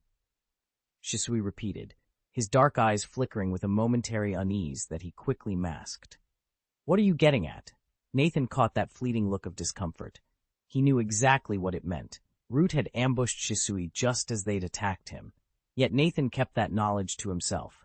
If Danzo had sent assassins after him, it stood to reason he'd do the same to someone of Shisui's caliber. Clearly, he'd underestimated both of them. Taking a steadying breath, Nathan met Shisui's gaze. "Did someone attack you as well?" Shisui's brow furrowed. He considered Nathan's choice of words, a subtle confirmation of Nathan's own suspicion. After a heartbeat, he nodded. "You were attacked too?" In that moment, both Shinobi understood they'd been pawns in Danzo's ruthless game. Yet they also knew they were far stronger than he realized. Nathan listened intently and wasted no time. He recounted his recent encounter in detail, including the eerie blood demon barrier he'd run into. When he finished, he turned to Uchiha Shisui and asked, "What about you?" Shisui hesitated, then admitted, "I didn't come across any blood demon barrier, but I was attacked by two people, just like you said. They showed no fear at all." Nathan nodded thoughtfully. "I see. And the others? Did you notice anything unusual about them? Their manner, perhaps?" The moment Shisui heard the word manner, he realized Nathan must have been attacked too. No one else would think to ask about that. Those assailants had shared a very particular presence, and Nathan's question confirmed he'd noticed it as well. It also implied they were all up against the same group. Shisui's mind raced as he weighed the possibilities. Finally, he spoke in a low, serious tone. "You're right, their demeanor is unsettling. They feel completely hollow." Nathan let out a quiet, satisfied breath. "So it really was them?" Shisui's eyes narrowed. "It was them? Nathan, what are you talking about? Do you actually know who they are?" Nathan hesitated, choosing his words carefully. After a moment's pause, he said, "If I'm not mistaken, those operatives are from Root." "Root?" Shisui echoed, puzzled. "I've never heard of them. What is Root?" Nathan met Shisui's gaze. "They're the covert training branch of Konoha's Anbu." At that, Shisui's surprise broke through his calm facade, and his voice rose sharply. A few onlookers nearby glanced over, alarmed. Shisui waved them away, signaling that everything was under control, then turned back to Nathan, disbelief plain on his face. "Why on earth would Anbu Ninja, even Root, be attacking us? Was it really the third Hokage's intention?" Shisui asked. "Perhaps," Nathan replied, though he knew without a doubt the order came straight from Danzo. Still, that didn't stop him from laying the cold, hard truth before Sarutobi Hiruzen. The third Hokage was revered for his wisdom and compassion, but without his silent consent, Danzo could never have carried out so many dark deeds. In Nathan's eyes, Hiruzen bore at least half the blame, Danzo the other half. Nathan thought of Naruto Yu, Zumaki's uncertain future, and Hiyashi Hyuga, driven nearly to suicide by his clan's cruel traditions. He shook his head. He couldn't allow Shisui to slip entirely into the enemy's camp, so he chose his words with care, and he certainly wasn't about to let Danzo escape scrutiny. "I've heard Root answers directly to Shimura Danzo," Nathan said quietly. "Those orders may have come from him, without the Hokage ever knowing." "Shimura Danzo?" Shisui frowned. The name was unfamiliar. "One of the village elders," Nathan explained. "He and the third Hokage were classmates in their youth." Uchiha Shisui fell silent, staring at Nathan for a long moment before finally asking, If it wasn't your Sharingan, then why did they attack us? Nathan let out a quiet chuckle and, without a word, tapped his temple with a crooked finger as if drawing a circle in the air. Your Sharingan, he said, a single eyebrow raised. Shisui's eyes flickered, and he murmured something under his breath. Nathan waited until the Uchiha's gaze drifted away, then leaned in and lowered his voice. Be careful, he warned. There are plenty of people watching those eyes. He straightened and began walking back toward a small group of Konoha shinobi gathered a short distance off. Hang on, he called over his shoulder. Before he reached them, Shisui's hand shot out and gripped Nathan's arm. The Uchiha's Sharingan glowed faintly as he peered up, serious. How do you know all this? He demanded. Nathan stopped and regarded him with a half-smile. He said nothing. In truth, he had no simple answer, nor did he want to offer one. It was better to let Shisui chase his own theories. Sooner or later, he'd uncover the truth, and by that point, the source of Nathan's knowledge would be irrelevant. All that mattered was that a seed of doubt had been planted. Nathan resolved to tread more carefully in his dealings with the village elders, and especially with Danzo, from now on. If Danzo ever tried to pry the Sharingan from his eye, so be it, he'd have only himself to blame. In truth, Nathan doubted Danzo would live long enough to make the attempt. After today's treachery, he wouldn't grant him that chance. He'd always distinguished between gratitude and resentment, and no amount of past service would excuse Danzo's outright betrayal. With that thought settled in his mind, Nathan rejoined the waiting ranks. An hour passed without incident. Finally, Tanagawa Maki called off the mission's blocking phase and ordered everyone to pursue the main enemy force. The ambush was over. Konoha had sent 11 shinobi, 1 jonin, 2 special jonin, and 8 chunin to hold the line. Only 6 returned. 1 special jonin and 4 chunin had fallen, a casualty rate nearing 45%. And once again, Nathan counted himself fortunate to be among the survivors. Chapter 93, Promotion. A few days later, in the dimly lit command chamber of Root's headquarters in Konoha, a single torch flickered against the stone wall. Danzo sat behind his heavy oaken desk, fingers steepled, eyes cold as winter ice. Before him knelt a Root operative, one knee pressed to the floor, hands braced at his side. Sir, the ninja reported, voice low and urgent. Our intelligence has been verified. 2 days ago, Uchiha Nathan and Uchiha Shisui slipped into the frontline camp. The Weeping Rain Squad's operation has failed. He slid a sealed report across the desk. Danzo snatched it up, skimmed its contents in a blur of crimson ink, and then flung it to the ground with a harsh curse. Incompetence, he thundered. Nothing but incompetence. Danzo rose, pacing between battered scroll racks. I planted that spy months ago, he growled, recalling how he'd leaked selective troop movements to the Hidden Rock village to earn their trust. He'd orchestrated every detail, the timing, the support teams, the signals. Yet at the decisive moment, his subordinates had dropped the ball. Worse still, the Rock Ninja couldn't even seize the opportunity we handed them on a silver platter. He slammed his fist on the desk. The impact rattled the room. Papers fluttered, the lamp's flame wavered. Despite the thunderous bang, the kneeling Root Ninja did not flinch. Danzo's eyes burned with fury. Prepare a new insertion team, he ordered. And this time, I want success, or no one walks out of here alive. Only after a long moment of gathering himself did Danzo finally speak. Sir, shall we continue sending assassins after him? Danzo considered carefully, then shook his head. Not for now. Forget about Nathan. He's no longer a low-level chunin we can dispose of with a handful of shinobi. Besides, the Hidden Cloud Village is mobilizing its forces. Whatever they're planning must be big. Your first priority is to keep them under surveillance. The Root operative bowed quickly. Understood, sir. As the meeting broke up, Nathan remained completely unaware that he had just slipped through their grasp. Were Danzo to target him again, it wouldn't be so easy this time. Time passed in a blur, and now it was early September. 20 days had gone by since Nathan left Konoha, 10 of them spent at the front lines. In that fortnight, he'd undertaken patrols and reinforcement missions, but he'd encountered little more than the usual skirmishes. Driven by a single-minded determination, Nathan never let his training lapse. Day after day, he pushed himself harder, and the results spoke for themselves. His jutsu had grown sharper, his speed more precise, and his endurance far greater than before. By the time the sun rose over the disputed borderlands this morning, he felt ready for whatever danger might lie ahead.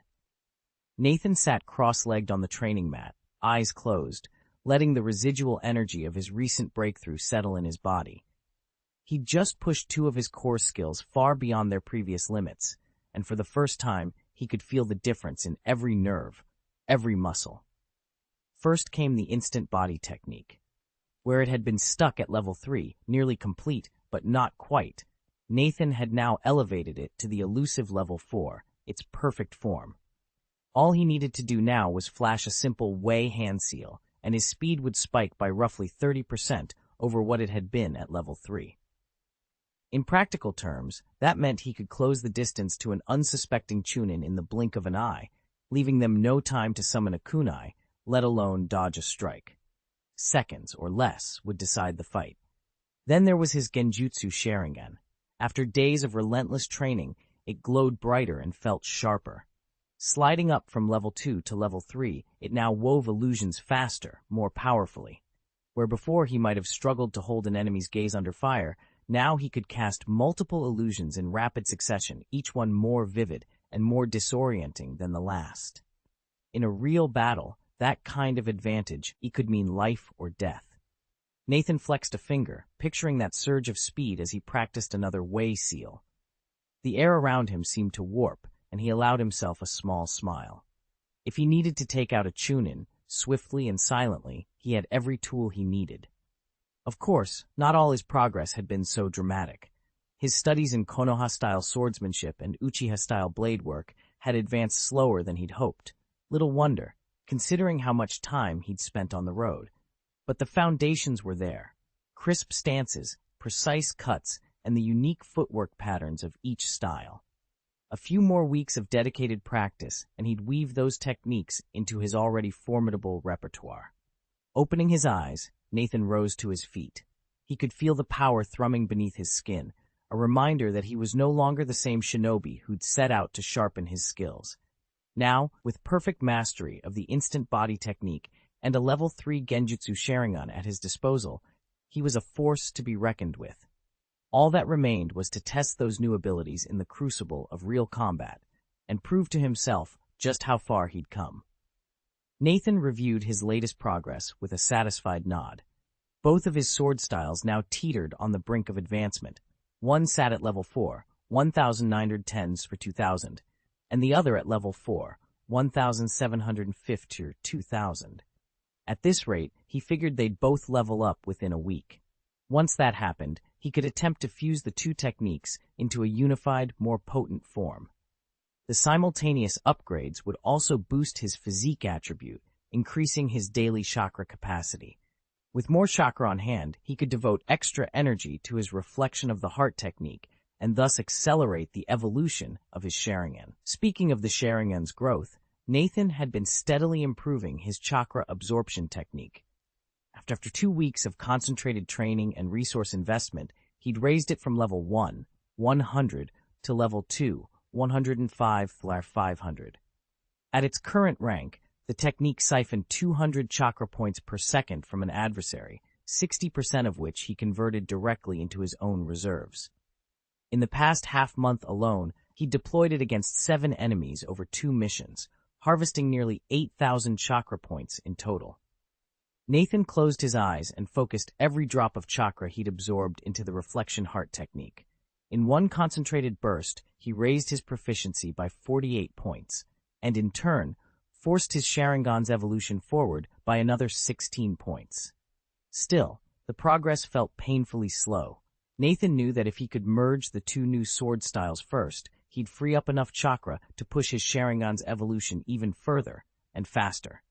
He just needed an opportunity to train alone. "Hey Nathan, Earth to Nathan, what are you thinking about? Let's move out." A tap on his shoulder snapped him back to reality. He forced a casual grin. "Nothing," he said, falling in step with his teammates. They made their way west of the base camp, nerves taut with anticipation. Their orders were clear: a 1-week patrol to guard against any sand ninja sneak attacks. Nathan surveyed the landscape as they marched.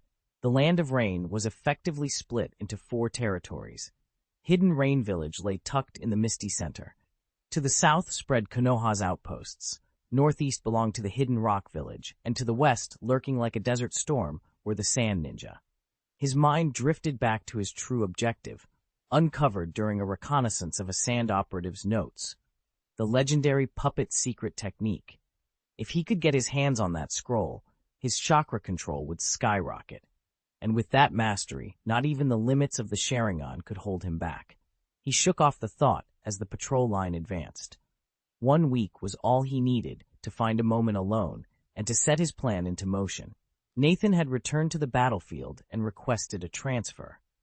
Now that his reassignment had been approved, he was posted to the western sector of Vor, the base camp, exactly where his next missions would take place. From here, he hoped to dramatically increase his chances of acquiring the puppet's secret technique. But before he could move on that goal, he needed to learn everything he could about his new foes. Over the past few months, Nathan had been locked in combat with Shinobi from the Stone Village.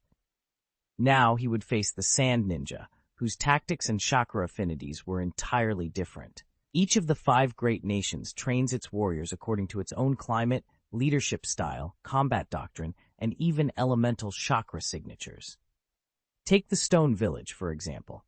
Under Lord Onoki's open admission policy and lax graduation standards, its forces swelled to one of the largest among all 5 villages. That breadth, however, came at a cost. The average combat effectiveness of Stone Ninja remains the lowest of the lot. To get the most out of their abilities, Rock Ninjas must operate in teams. Their entire skill set is built around coordinated assaults and synchronized techniques.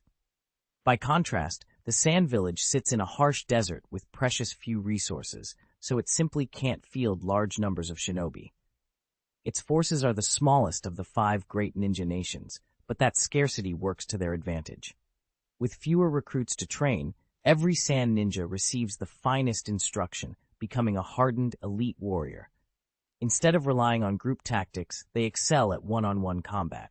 Different foes call for different strategies, Nathan reminded everyone, summarizing what he'd called knowing your enemy. As daylight gave way to dusk, the team pressed on. At last, they reached the rendezvous point, where a fresh squad of local ninjas awaited them.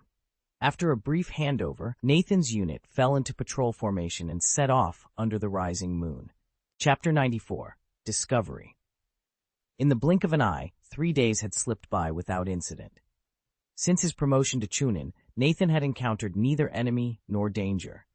Apart from his routine patrols, he dedicated every spare moment to training. His 2 chosen sword techniques had progressed by leaps and bounds, especially the Konoha style, which was now nearly flawless. All he wanted was to complete his assignment so he could return to refining his skills. But fate rarely aligns with our plans. Just when Nathan assumed today would be as peaceful as the last 3, a distress signal crackled through his headset. It came from one of his subordinates. As a Chunin and a well-known member of the Uchiha clan, Nathan was no longer expendable cannon fodder. On every mission, he held a position of authority. This time, he'd been assigned captain of a 3-man patrol, and the plea for help had come from one of his team. Nathan and the remaining squad members raced to the coordinates. When they arrived, it was already too late. Their comrade lay motionless on the ground, dead before they could reach him. Nathan, Siguang, and their 3rd teammate froze in place, every sense on high alert. Nathan's Sharingan flared to life, sweeping the area for the slightest disturbance. From the moment they'd intercepted the distress signal to the second they arrived had been no more than a minute, and someone had already paid with their life. No ordinary assailant could move that fast or kill so efficiently. They had to assume the worst. After a tense moment, Nathan lifted his hand in a silent signal. The perimeter was clear, for now. His companions eased their stances. Nathan squared his shoulders and spoke in a calm, authoritative tone. "Siguang, check the bodies." "Yes, Captain," Siguang replied, kneeling beside the fallen shinobi. He methodically passed his fingers over each corpse, searching for clues, chakra residue, hidden weapons, any sign of the killer's style. A minute later, he rose, face grave. "Captain, these wounds, they match the techniques of a Sunagakure puppet master. and judging by the precise cuts on Kangmu's chest, I'd say the puppet master did this. A puppet master? Nathan's interest sharpened. He exchanged a look with the other ninja, who nodded. Nathan took a breath, already piecing together their next move. Tell me everything you found, now!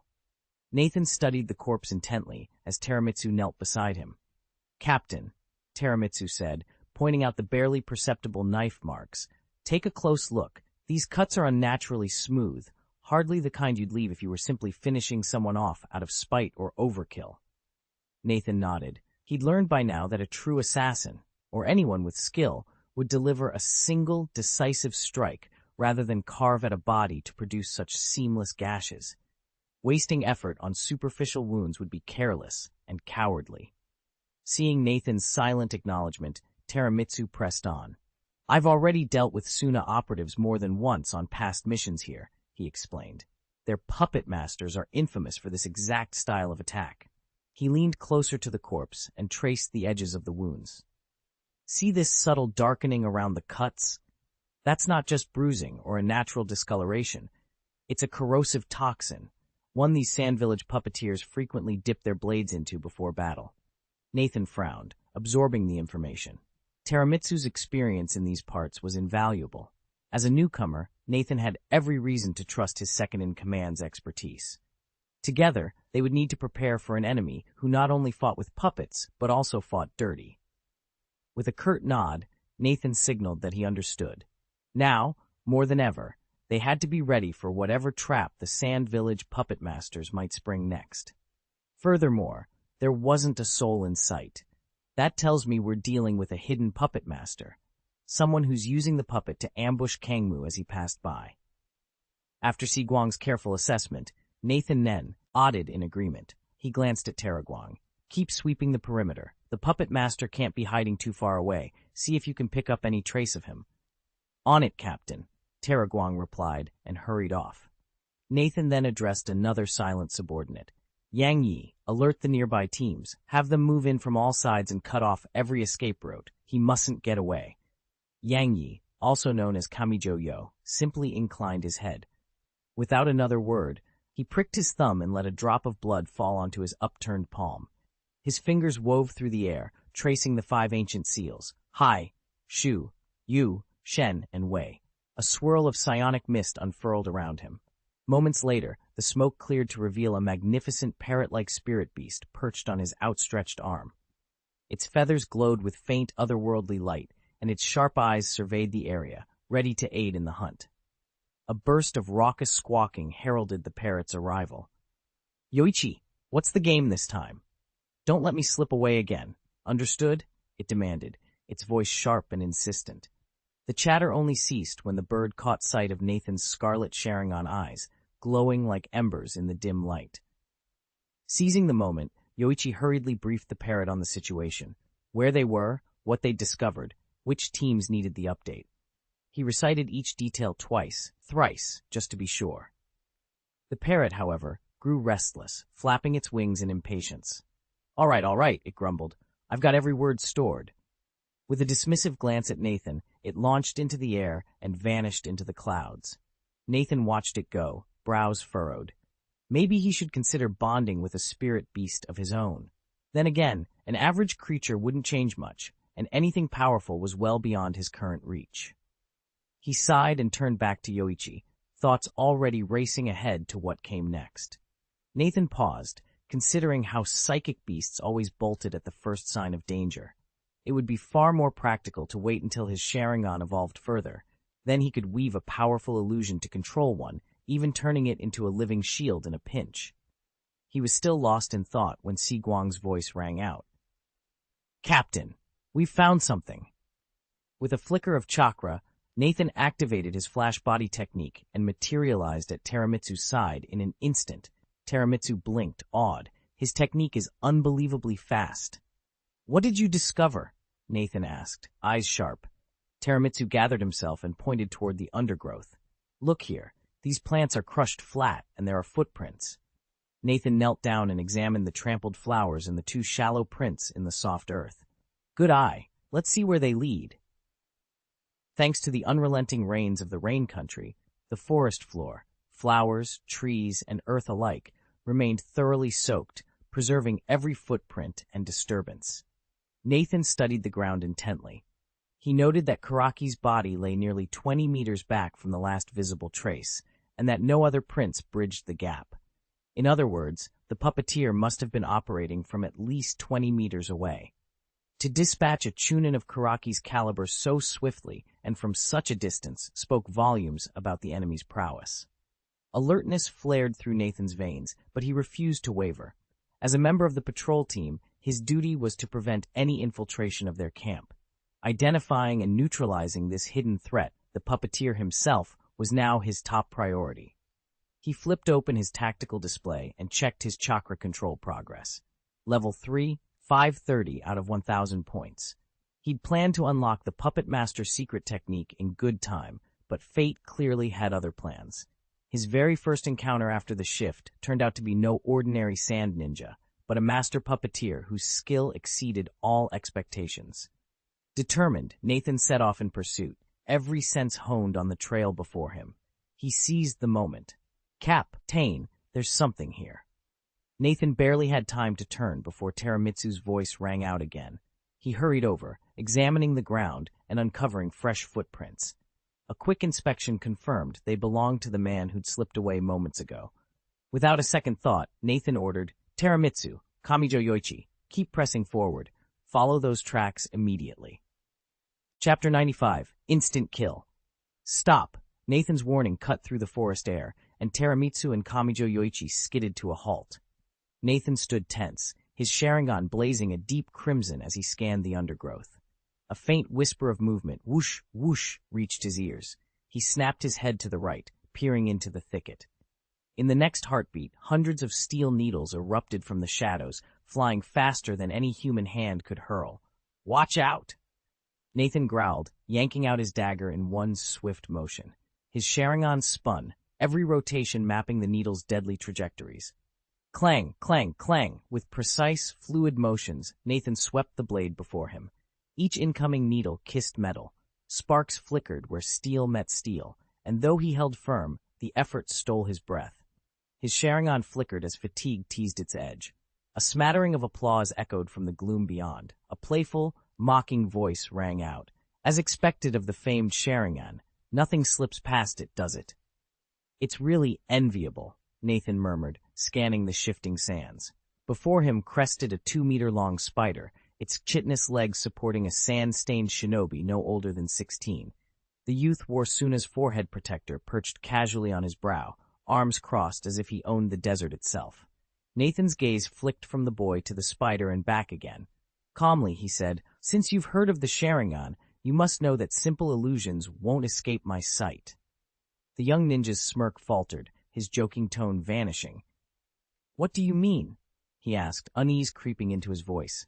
Nathan let out a soft chuckle and turned to his teammates standing behind him. "Teramitsu, Kamijo Yoichi, watch yourselves. They're both puppets." Indeed, neither the giant spider nor its rider was alive. Both were elaborate puppet creations, designed to deceive. Most shinobi, spotting the spider as a puppet, would instinctively assume the boy on top was the puppeteer. But Nathan's Sharingan saw through every thread of the trick. He was no ordinary opponent. Nathan's Sharingan flared to life, and he immediately noted what no one else could. There was no chakra in that figure's body. Clearly, it wasn't a real person. "What?" Teramitsu and Kamijo Yoichi echoed in stunned unison, staring open-mouthed at Chanye. To the naked eye, he looked entirely human, but their chakra sensing was unmistakable. The life aura was far too faint. Realizing his secret was out, Chianye's confident smirk vanished. He snapped his fingers, and a massive spider-like puppet clattered into motion, 8 iron-red legs scuttling across the ground as he prepared to strike. Before Chianye could issue any further commands, Nathan was already several steps ahead. "Fire release. Phoenix Immortal Flame Technique," he intoned, his hand forming seals faster than the eye could follow. A roaring inferno burst from his mouth, then fractured into hundreds of glowing fireballs. At his will, the balls of flame wove together into several whip-like tendrils and lashed out at both the giant spider puppet and Chianye himself. The flames scorched the puppet's legs, steam hissing as metal met fire. Sparks danced in the air, painting Chianye's determined face in flickering light. Yet Chianye's reactions were nearly as swift as Nathan's. He jerked the puppet's controls, sending its legs whipping through the flaming onslaught to deflect the assault. Embers rained down, and for a moment the clearing seemed to crackle with nothing but heat and tension. Nathan's flames met the puppet's iron limbs with a shower of sparks. He tightened his stance, eyes never leaving Chianye, who in turn readied his next move. In that charged silence, it was clear. Their duel had only just begun. Nathan caught sight of the fireball just in time and guided his spider puppet to sidestep. 8 legs meant incredible speed, and he needed every advantage. Even with his finest ninjutsu and the Sharingan's insight, most of the swirling flames slipped past. Those that struck the puppet missed any vital points, leaving only superficial scorch marks. He was about to summon Teramitsu and Kamijo Yoichi for backup when dozens of kunai whizzed in from the surrounding woods. Nathan and his puppet melted into the underbrush, hearts pounding.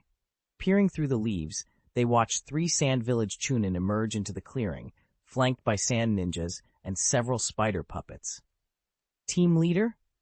Teramitsu murmured, uncertain. Nathan met his comrade's gaze and replied quietly, "They're all real."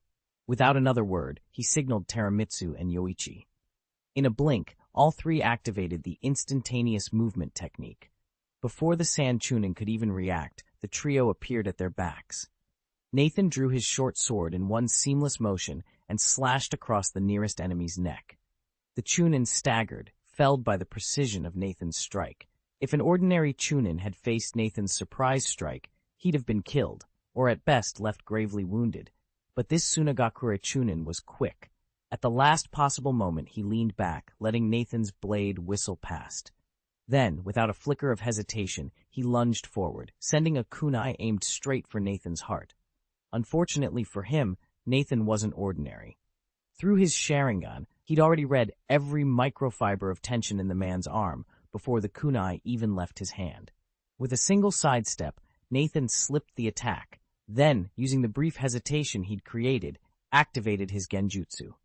The Chunin's eyes glazed over, frozen by the illusory technique. In that instant of paralysis, Nathan brought his dagger up in a swift arc and cut the man's throat. The entire duel happened in the blink of an eye. By the time anyone else registered what had occurred, Nathan's opponent lay dead at his feet. Sand! A Sand Village Chunin cried out in sudden pain, as if recalling some old wound. Nathan paid him no heed.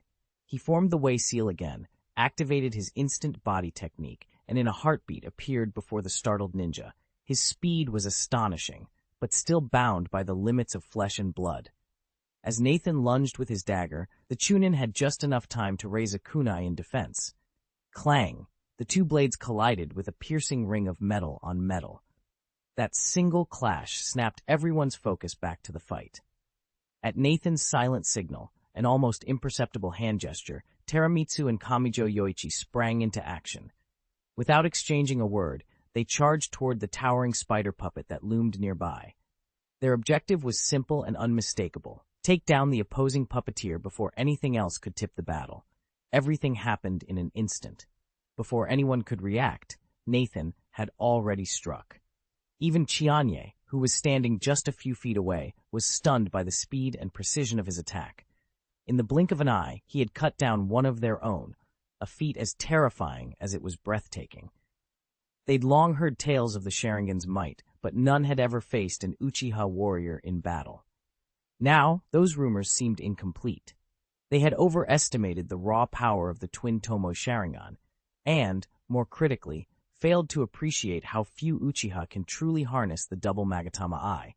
Awakening it is one thing, mastering the Chunin-level flash body technique and accumulating Nathan's years of combat experience is another entirely. Without both skills, even a pair of blazing red Tomoe is little more than an empty threat. Chapter 96. Escape Clang. Nathan's blade met the Sand Ninja's armored gauntlet. Undeterred, he pressed on, unleashing a flurry of strikes as swift and relentless as a desert gale. Each clash of steel rang across the training ground, his opponent forced to parry blow after blow like a lone vessel floundering in a stormy sea.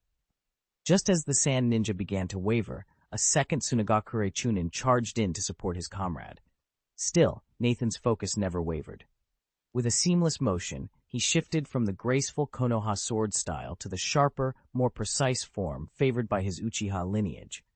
His Sharingan flared, mapping every incoming strike and dictating his counterattacks with uncanny accuracy. In an instant, Nathan's blade bit deep. He slashed across the newcomer's forearm, carving a jagged line through flesh and bone.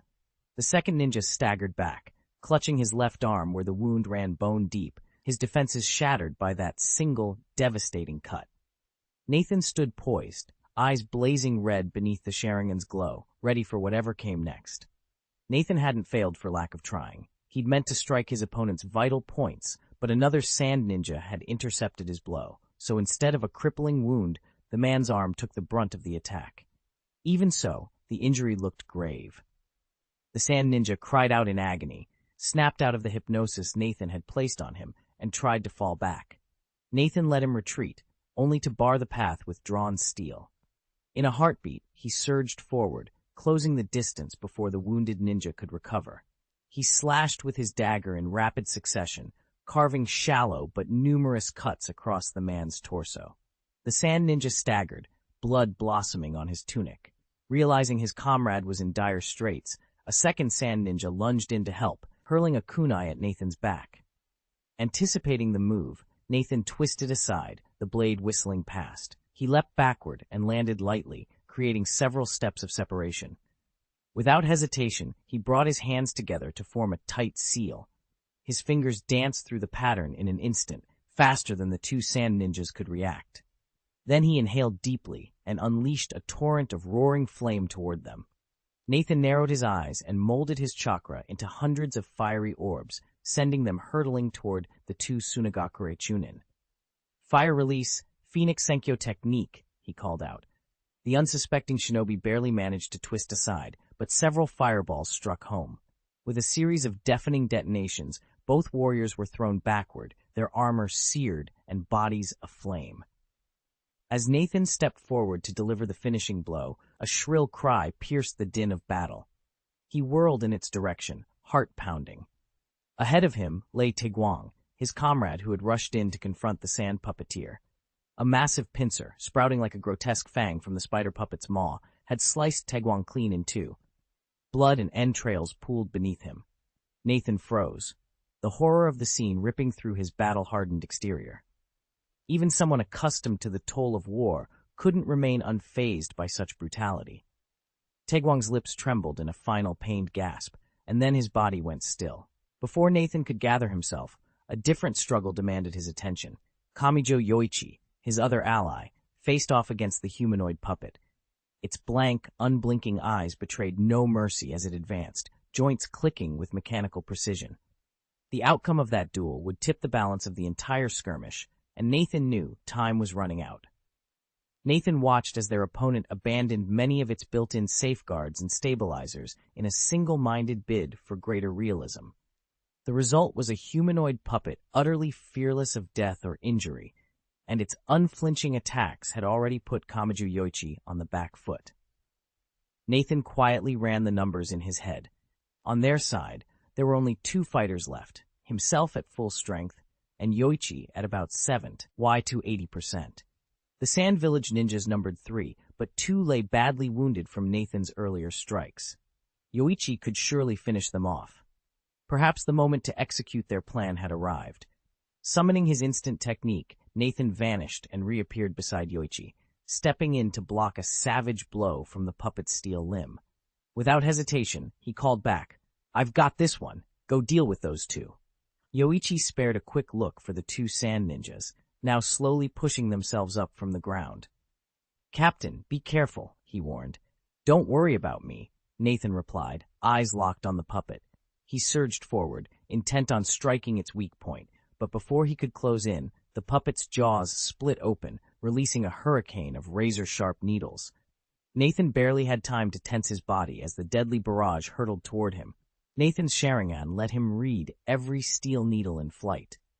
Though the mechanism that fired them offered no variation in angle, its speed was beyond any human's reaction time. For Nathan, however, predicting their paths was effortless. He slipped and weaved around each volley, the needles thunking harmlessly into the stone floor behind him. Hidden in the shadows, Chianye's frustration mounted. He wrapped his fingers in glowing seals and sent out wave after wave of needles, determined to pin Nathan down. But with every barrage cut short, Nathan seized his chance. Dagger in hand, he surged forward, eyes locked on the puppet. From the gloom came Chianye's mocking laugh. "You really think you can beat my puppet in close quarters? How amusing." His words died on his lips the instant Nathan lunged. The dagger's tip pierced the puppet's protective plating and slipped into the narrow seam of its left shoulder joint. A harsh metallic caca echoed as gears jammed and twisted, and the puppet's arm collapsed to the ground. Chianye fell silent, while Nathan allowed himself a small, triumphant smile. Nathan sat in the dimly lit study, contemplating his approach to seizing the secret puppetry technique. Traditionally, one would avoid direct confrontation with a puppet master's automatons, track down the hidden puppeteer, and then strike at the source. But Nathan found that strategy far too passive. Puppets might not fear death or threats, but they weren't invulnerable. Their joints, linkages, and control mechanisms were just as susceptible to precise attacks as any living target, if you knew exactly where to strike. Few could pinpoint those weak spots in the chaos of battle, but Nathan was no ordinary opponent. With 2 Magatama Sharingan granting him extraordinary perception and razor-sharp reflexes, honed by mastering 2 advanced sword styles, he could deliver surgical blows down to the millimeter. He envisioned himself moving through a swarm of clockwork limbs, slicing through pivotal connections one by one. As each puppet fell apart, the puppeteer's defenses would weaken, forcing the hidden master to reveal himself, or perish.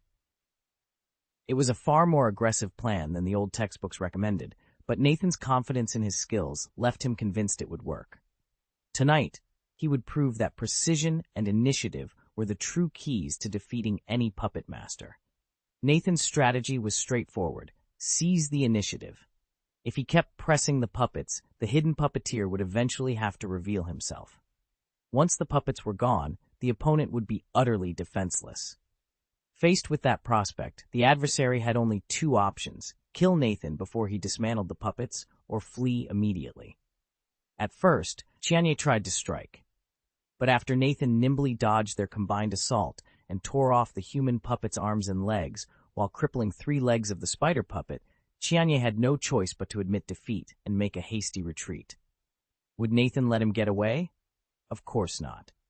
Chianye's fighting skills were mediocre, and his earlier behavior suggested he'd lived a sheltered life, a greenhouse flower, so to speak.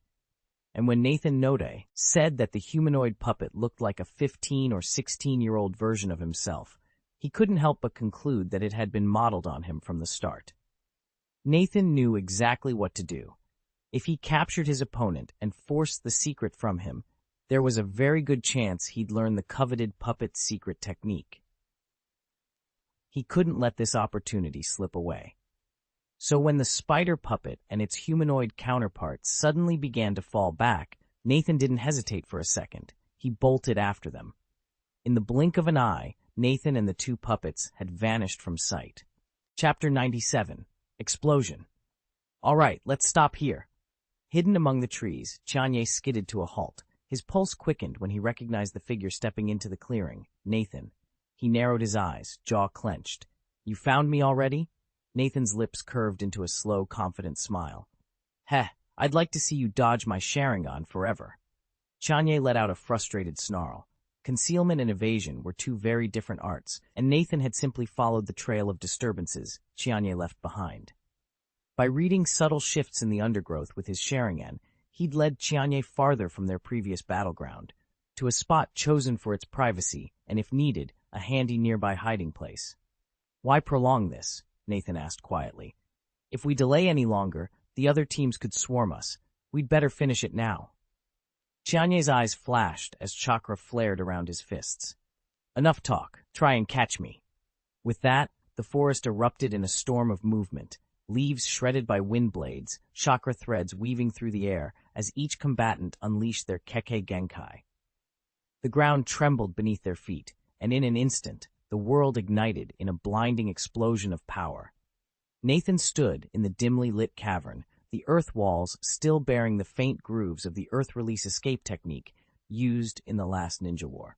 He discovered this hidden chamber 2 days ago while on patrol, though at the time he'd given it little thought. Now it offered the perfect makeshift prison for the puppeteer, but first he had to capture his enemy. He drew a handful of shuriken, flicked his wrist, and launched them in a rapid arc. "Humph," he muttered in challenge. Chianye didn't flinch. Instead, he smirked, hooked his fingers together, and 2 black shadows slithered from the forested tunnel behind him. One was a spider puppet, its 8 limbs reduced to a single set of 3 mechanical stumps. The other a humanoid puppet, stripped down to torso, head, and 1 lone leg. The blades of Nathan's shuriken struck the puppets with a series of dull clangs, but left them unscathed. Then Chianye countered. With a subtle twist of his fingers, he set the spider puppet scuttling forward, its front legs disgorging a swarm of hidden darts. Simultaneously, the human-shaped puppet sprang at Nathan, its sole leg propelling it into a jarring close-quarters assault designed to break his rhythm. But Nathan was ready. He steadied his breathing, eyes locked on the oncoming puppets, and prepared to turn their own devices against them. Nathan darted aside as hidden blades shot up from the forest floor, sweeping his short sword in a wide arc to parry the spider puppet's snapping leg.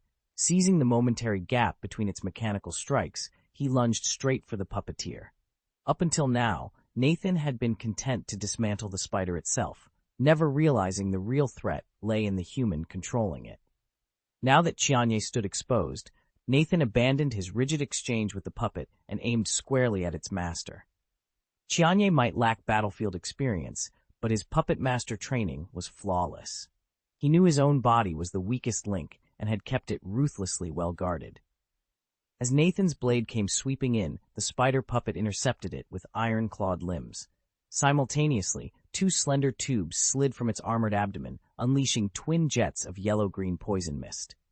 Fortunately, Nathan's Sharingan flared to life. He recognized the attack the instant it began, vaulting backward before the toxic cloud could spread. Then, trusting his memory of Chianye's position, he flung 3 kunai in a tight fan toward the puppeteer's last known spot, each blade whistling through the underbrush. The kunai sliced through the poisonous mist, aiming straight for Chianye, but the spider puppet leapt up and intercepted the blade. Chianye allowed himself a brief, relieved breath, only for a sharp sizzle to snap him back to attention. He glanced over his shoulder and saw 3 talismans burning furiously on the hafts. The deflected kunai. "Crap!" Chianye shouted, scrambling backward. He barked a command, and the spider puppet dove in front of him, just as 3 deafening explosions rocked the clearing. Scarlet fireballs bloomed where each kunai had fallen and engulfed the puppet in an inferno. Nathan's eyes widened. Yet, despite the triple detonations, the spider puppet emerged battered but intact. Chianye's creation concealed a hidden resilience.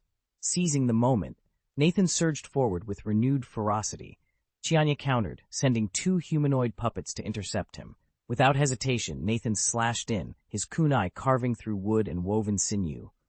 Limbs flew in splinters, joints cracked, and within heartbeats both puppets lay in broken heaps. Nathan stood amid the wreckage, blades still humming, ready for whatever came next.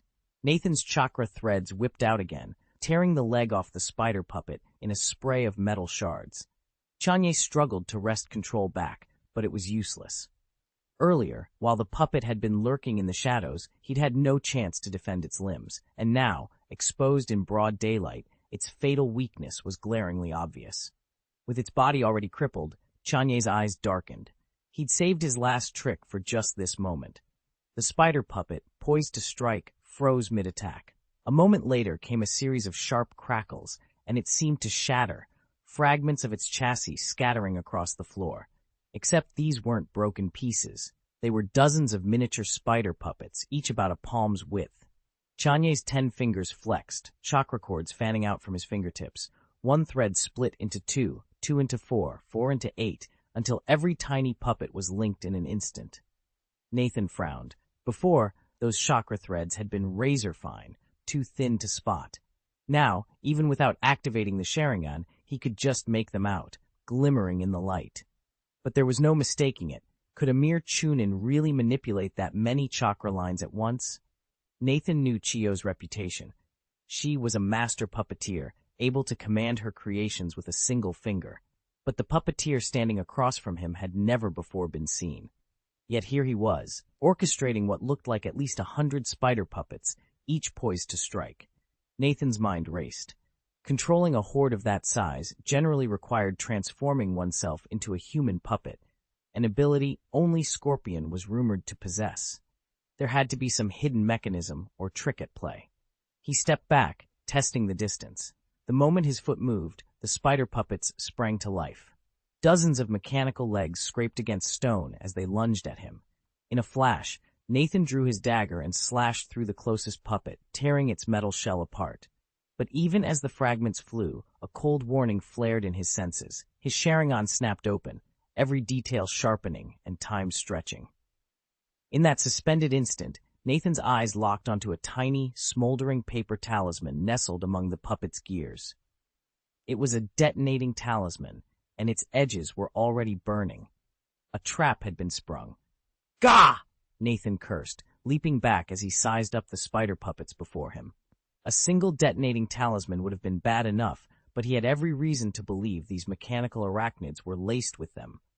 If they surrounded him, hundreds of charms could ignite at once, and even Susanoo wouldn't save him from that. Better to retreat. No sooner had he cleared the spot than two of the puppets sprang into his former position. At almost the same instant, they and the spider he'd just torn apart burst into explosive life. Scorching flames roared outward, engulfing the area in a searing 3-meter radius.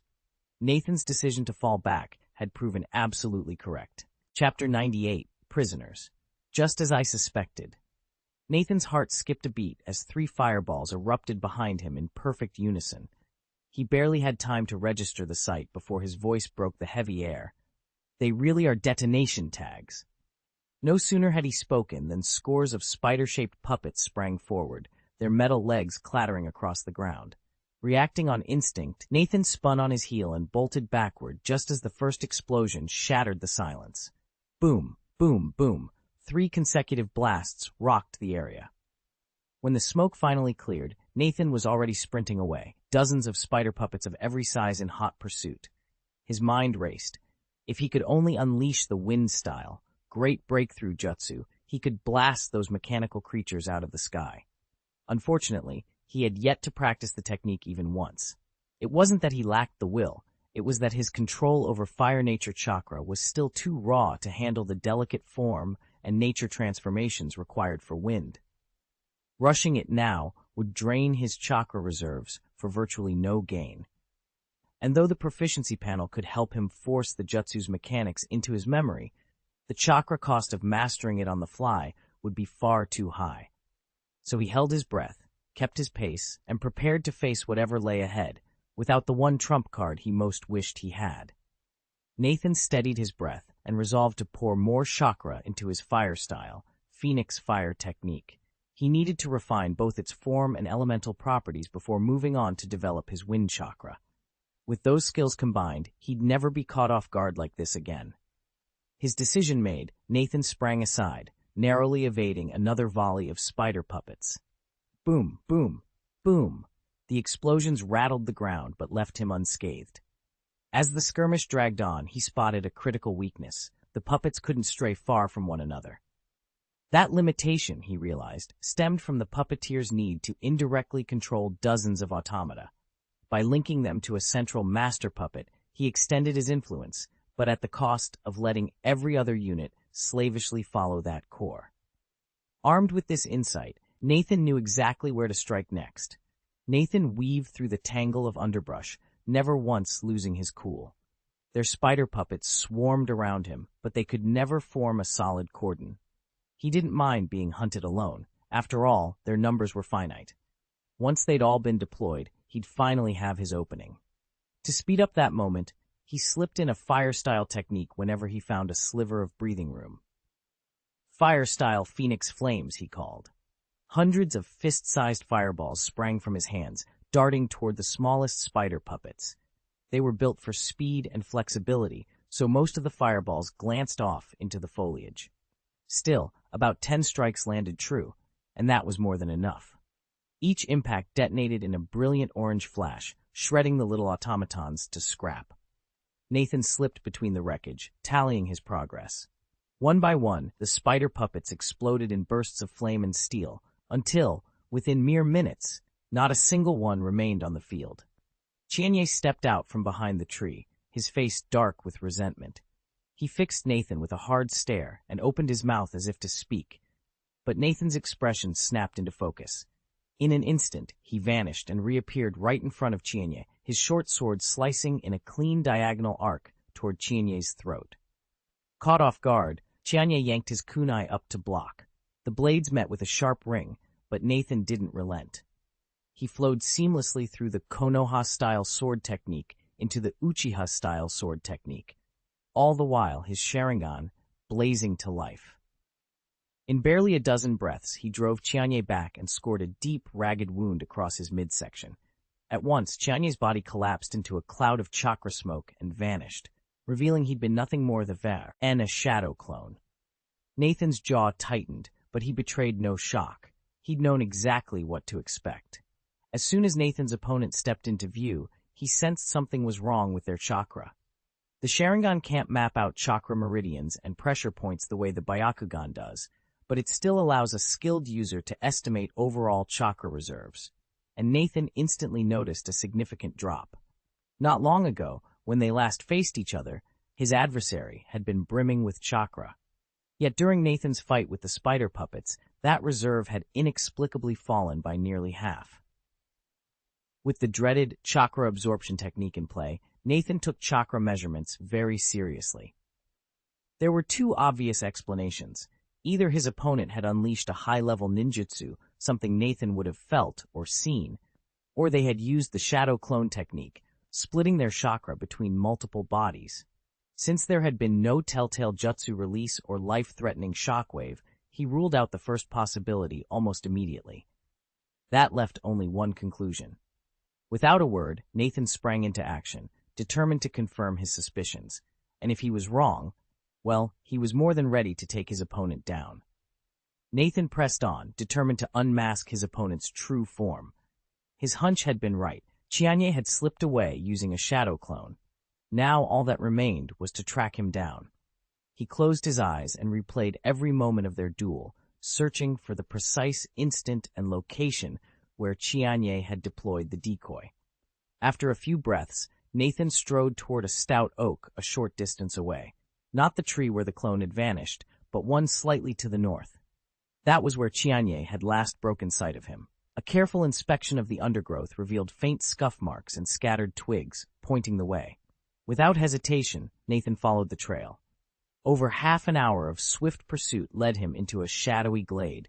There, stepping from behind a broad tree trunk, he blocked the narrow path. "You're relentless," Nathan said, his eyes fixed on Chianye. Chianye's face darkened. He'd known Nathan would see through his shadow clone trick. Nathan had merged the clone's memories with his own. Yet even so, he couldn't hide the flicker of frustration at being cornered once more. Nathan pressed forward through the winding tunnels, Sharingan eyes blazing crimson as he hunted his prey. He had expected Chianye to be cautious, perhaps even wary of the famed Uchiha gaze, but he still managed to surprise the puppeteer by how swiftly he closed the gap. Chianye scrambled to call forth his puppets, but Nathan was already upon him, moving with the deadly precision of a master shinobi. Words were unnecessary. With a sudden burst of speed, the body flicker technique, Nathan appeared at Chianye's side and struck before the puppeteer could react. Without his animated dolls, Chianye was reduced to a tiger stripped of claws, imposing in theory but utterly vulnerable. A single, well-placed blow sent him sprawling to the ground, Sinif unconscious. Nathan knelt, his hand glowing as he wove the seals for the chakra absorption technique. In seconds, he drained every last drop of Chianye's chakra until the puppeteer lay empty and defeated. He surveyed the chamber one last time, methodically erasing footprints and residual chakra signatures. Satisfied there were no traces left behind, Nathan hoisted the limp form of Chianye onto his shoulder. With a final glance at the shadowed corridor, he melted back into the darkness, bound for the secret underground space where he would question his captive. Chapter 99, Chakra Battery. In the blink of an eye, 3 days slipped by.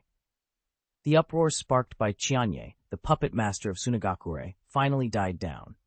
Nathan's mission report, noting that the target had slipped through their fingers, was filed and approved without objection. From now on, unless someone in Sand Village launches a major manhunt or takes a personal interest in chasing down a lone fugitive, the missing operative would simply vanish from official records. In wartime, that was perfectly normal. No one squandered resources on an unknown opponent. Only the target's own kinsfolk might bother to look for him. Nathan already suspected as much, and Chianye's confirmation left no doubt. This wasn't some low-level rogue ninja or a civilian caught in the crossfire. The escapee hailed from a once prestigious clan in Sunagakure, long since fallen on hard times. Rumor had it their ancestor was a protege of the second Kazekage shaman, inheriting the art of crafting and controlling mechanized puppets. But after enduring the twin ravages of the Great Ninja Wars, the family line dwindled to near obscurity, until a prodigious talent named Chianye reemerged, reviving their legacy and reigniting Sand Village's puppetry arm. With the immediate crisis abated, Nathan allowed himself a moment's rest. He couldn't shake the nagging curiosity about his quarry, though. Whoever he was, he'd chosen a perilous path, one that might yet bring him back into the shadows of conflict. And if that happened, Nathan promised himself he'd be ready. Because of his upbringing, Chianye has never known true freedom.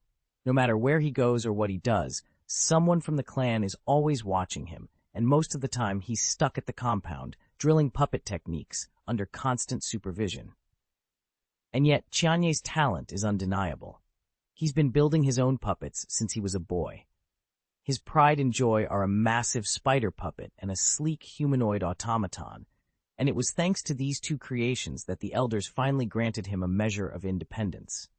Perhaps those years of restraint drove him off balance. On every mission, Chianye would grow restless, seeking out risky gambits just to prove his worth. Take the most recent assignment. He could easily have let Kangmu slip away unnoticed. But the moment he realized Kangmu was alone, Chianye lunged without thinking, triggering Nathan and his team's response. He even tried to ambush and kill them all in one fell swoop.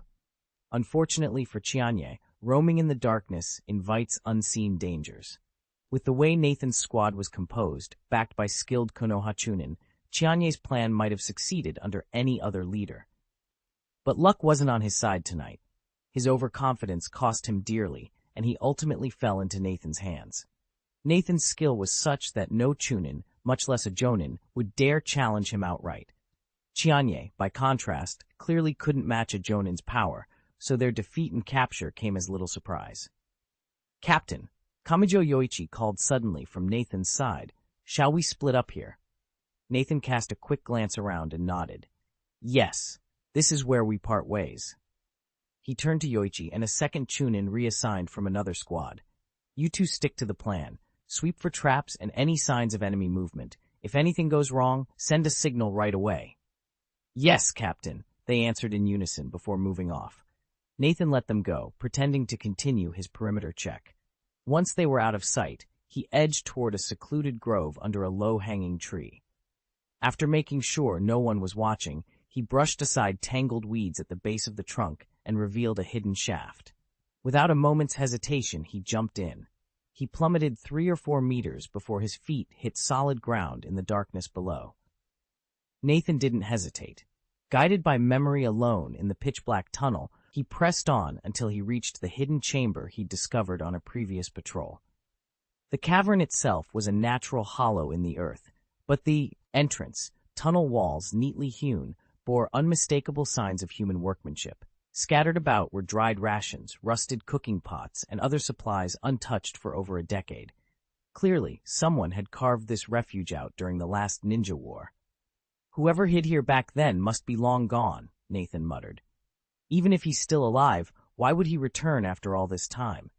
He saw no reason not to claim the place for himself, at least temporarily. He ventured farther into the cavern's dark heart and found his quarry. Chianye sat slumped against a rough stone pillar, his wrists bloodied where his hands had been severed. Nathan lit a torch. "Don't pretend you're asleep, Chianye. You know what my eyes can do." At the sound of Nathan's voice, Chianye's eyes flew open, burning with rage. "Save your empty threats," he spat. "I'll never talk." Nathan's reply was steady. "I understand." He formed the hand seals and activated the chakra absorption technique. A halo of chakra coalesced around his palm as he pressed it against Chianye's forehead. Instantly, Chianye's chakra gushed into Nathan like a raging flood. The moment the energy began to drain, Chianye thrashed violently, only to weaken fast as his reserves were sapped away until his body went limp. Chianye wasn't a typical chunin. With 5,000 chakra points, far above the usual 2,000 to 3,000, he was his clan's great hope, a candidate for Jonin status in years to come. Yet Nathan's technique was ruthless. At a 60% conversion rate, those 5,000 points yielded him 3,000. Just as he had the past 2 days, Nathan divided the 3,000 points into 2 portions, one to replenish his own chakra reserves, the other to feed the specialized seal he kept for longer-term storage. Nathan surveyed the results of his latest allocation of cultivation points and couldn't hide his satisfaction. He had invested 2,000 points in mastering the reflecting heart technique and another 1,000 points in refining his fire release, Phoenix Immortal Fire technique. The payoff was immediate. Each art received an extra 12 proficiency points. For the reflecting heart technique, 4 of those points accelerated the evolution of his Sharingan, and the remaining 10 meshed seamlessly with his own chakra reserves, yielding a total 14-point advance. As a result, his overall training efficiency jumped by a remarkable 40%. Even more impressive was the boost to his fire style. The rate at which he accumulated skill in the Phoenix Immortal Fire technique had doubled. With such gains, Nathan was confident he would never fall behind, even if Chianye never shared her puppet majesty secrets. His newly acquired chakra battery alone slashed the time he needed to recover and recharge after arduous exercises. Still, a single battery skill felt limiting. He wanted more. A plan had already formed in Nathan's mind. Once he unlocked the shadow clone technique, he'd be able to seal more captives, gathering the living test subjects he needed to push his experiments even further. In short order, he intended to make the shadow clone his next study, and with it, open the door to yet greater power. Nathan knew that mastering this concealment technique was his only guarantee of remaining hidden from the watchful eyes and ears of the Konoha ninjas. Only by staying invisible could he afford to detain enemy shinobi in this secluded cave. Any escape would spell disaster. That was why, to prevent Chianye from running off while he was away, Nathan had taken a brutal precaution. He'd severed Chianye's hands, eliminating his ability to form hand seals or channel chakra threads. Even so, Nathan found himself pacing back and forth, unable to shake the fear that Chianye might still find another way out. And what about the captives he planned to bring here next? He couldn't very well repeat such a savage punishment for everyone, nor could he be sure it would even work. The ninja world teemed with hidden scrolls and secret arts. What if one of his prisoners discovered a 2-foot he and seal like Jiraiya's and escaped? Only by watching them in person did Nathan feel any measure of security. So, after double-checking Chianye's restraints, tight rope bindings designed to frustrate any attempt at chakra manipulation, he finally allowed himself to slip away from the cave. He had a mission waiting above, and there was no excuse for letting anything go wrong in his absence. Chapter 100. Fusion Night fell in the blink of an eye. By evening, Nathan and his squad had wrapped up the final patrol sweep and returned to the forward base. After briefing the relief team, they joined the main force's eastern march back to the base camp. With this week's patrol safely concluded, his third mission in just over 20 days, Nathan technically had nearly a week of downtime ahead. But rest wasn't on his agenda. There was too much left to accomplish. On the second morning back at camp, Nathan rose before dawn. He slipped out to the northwest training ground, found an empty stretch of sand beneath a slowly brightening sky, and drew his blade. He began practicing the Uchiha-style swordsmanship he'd barely touched before the patrol. During his short breaks over the past 7 days, he'd pushed Konoha-style swordsmanship to absolute perfection, now certified at level 5, flawless. All that remained was to do the same with Uchiha style, then attempt the ultimate fusion of the two techniques.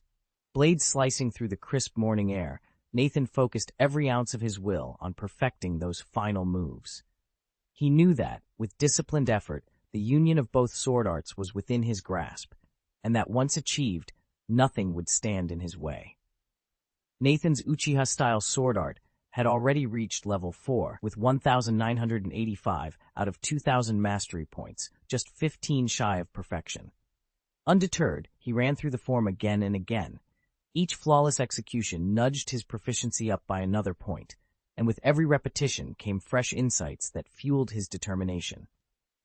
Time slipped away almost unnoticed. Nathan's focus narrowed until nothing existed outside the precise movements and flow of his blade. Minutes stretched into hours, and by noon he was still at it, lost in the rhythm of footwork and strikes. Then, after one particularly smooth performance, a sudden clarity exploded in his mind. He truly understood the form. Perfect. He savored that realization for only a heartbeat before setting it aside. Another current of thought was rising. New revelations about Konoha-style swordsmanship. Those ideas converged with his Uchiha training, each style weaving into the other. Limits dissolved. What emerged was no longer either form alone, but an entirely new swordsmanship, born from their fusion. This blade art doesn't just blend the best of Konoha's sword techniques, it also weaves in the seamless chaining maneuvers of Uchiha swordsmanship and the perceptive edge of the Sharingan. It feels custom-made for Nathan, because in truth, he designed it himself. This is his ultimate, perfectly tailored style. A thrill of excitement lit Nathan's eyes. Panel. With that single thought, he summoned his proficiency interface. Instantly, the familiar soft blue glow sprang to life before him. Nathan opened his status panel and studied the updates with a satisfied nod. Name: Uchiha Nathan, age 11. Attributes: Physique 910, Spirit 11, Chakra 7,800, 11,201. Bloodline: Sharingan, Double Magatama 354, 5,652. 5,000 techniques and skills. Chakra refining technique. Level 4, 792, 2,000, 108, 2,000. Fire style, Great Fireball technique.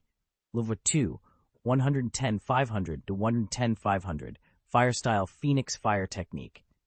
Level 4, 75, 2,000, 3D1, 2,000.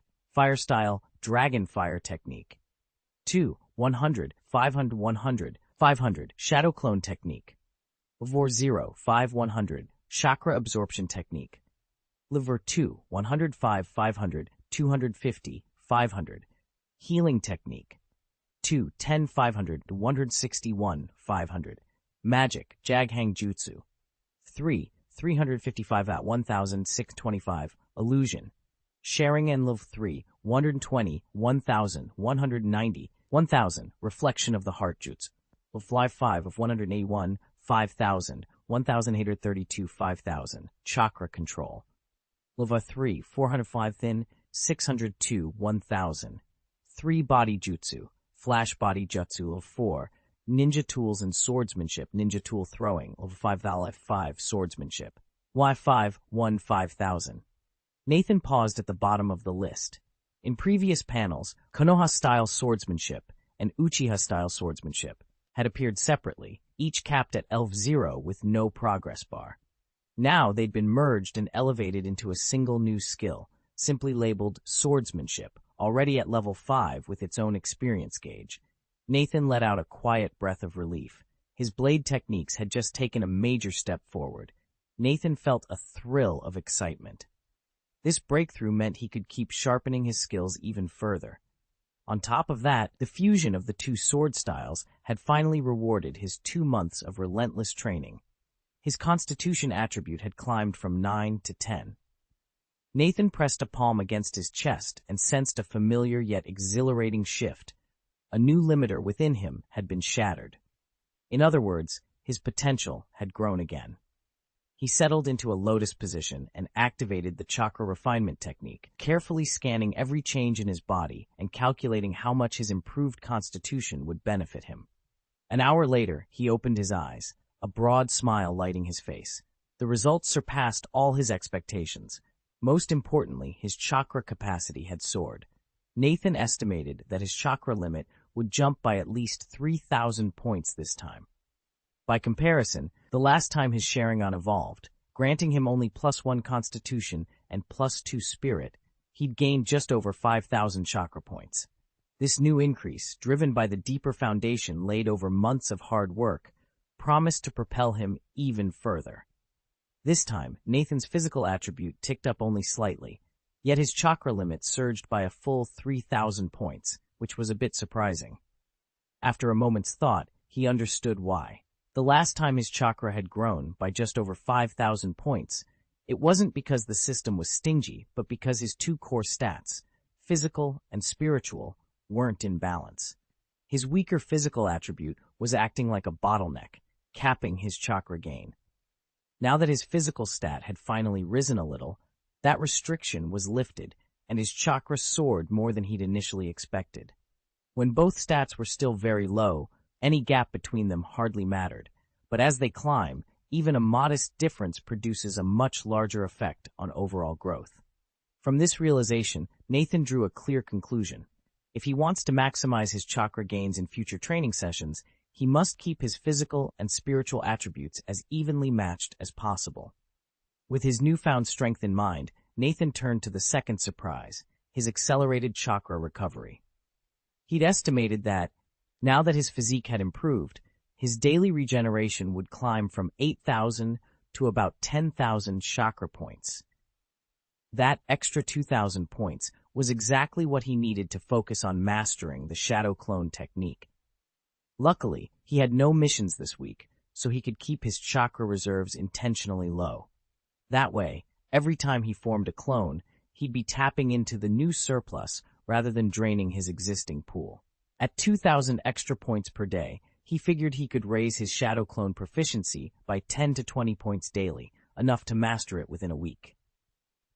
Nathan sheathed his short sword and shifted his focus to another technique, fire style, Phoenix Fire technique. He channeled his chakra through the flames 10 times, expending 850 points in total and boosting his mastery by 10 more points. Satisfied, he eyed the coming days, confident that his plan would soon bear fruit. Nathan repeated the same routine, expending roughly the same amount of chakra to boost both his magic Kagenjutsu and Genjutsu Sharingan by 10 points each. By the time he finished, he still had over 5,200 chakra points left. He devoted half of that to the Reflection Heart technique, then turned his remaining reserves toward Shadow Clone Jutsu training. Each clone cost just over 100 chakra points, but each successful practice also granted him 1 full point of proficiency. After several rounds, his chakra reserves dipped below 2,000 points, leaving him unable to sustain another shadow clone.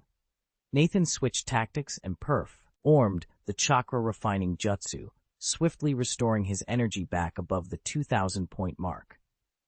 He then resumed his shadow clone training, carefully cycling between clone practice and chakra refinement so that his reserves hovered around 2,000 points at all times. Through this steady regimen, his skill with the shadow clone jutsu continued to climb. He plans to press on and train again this evening.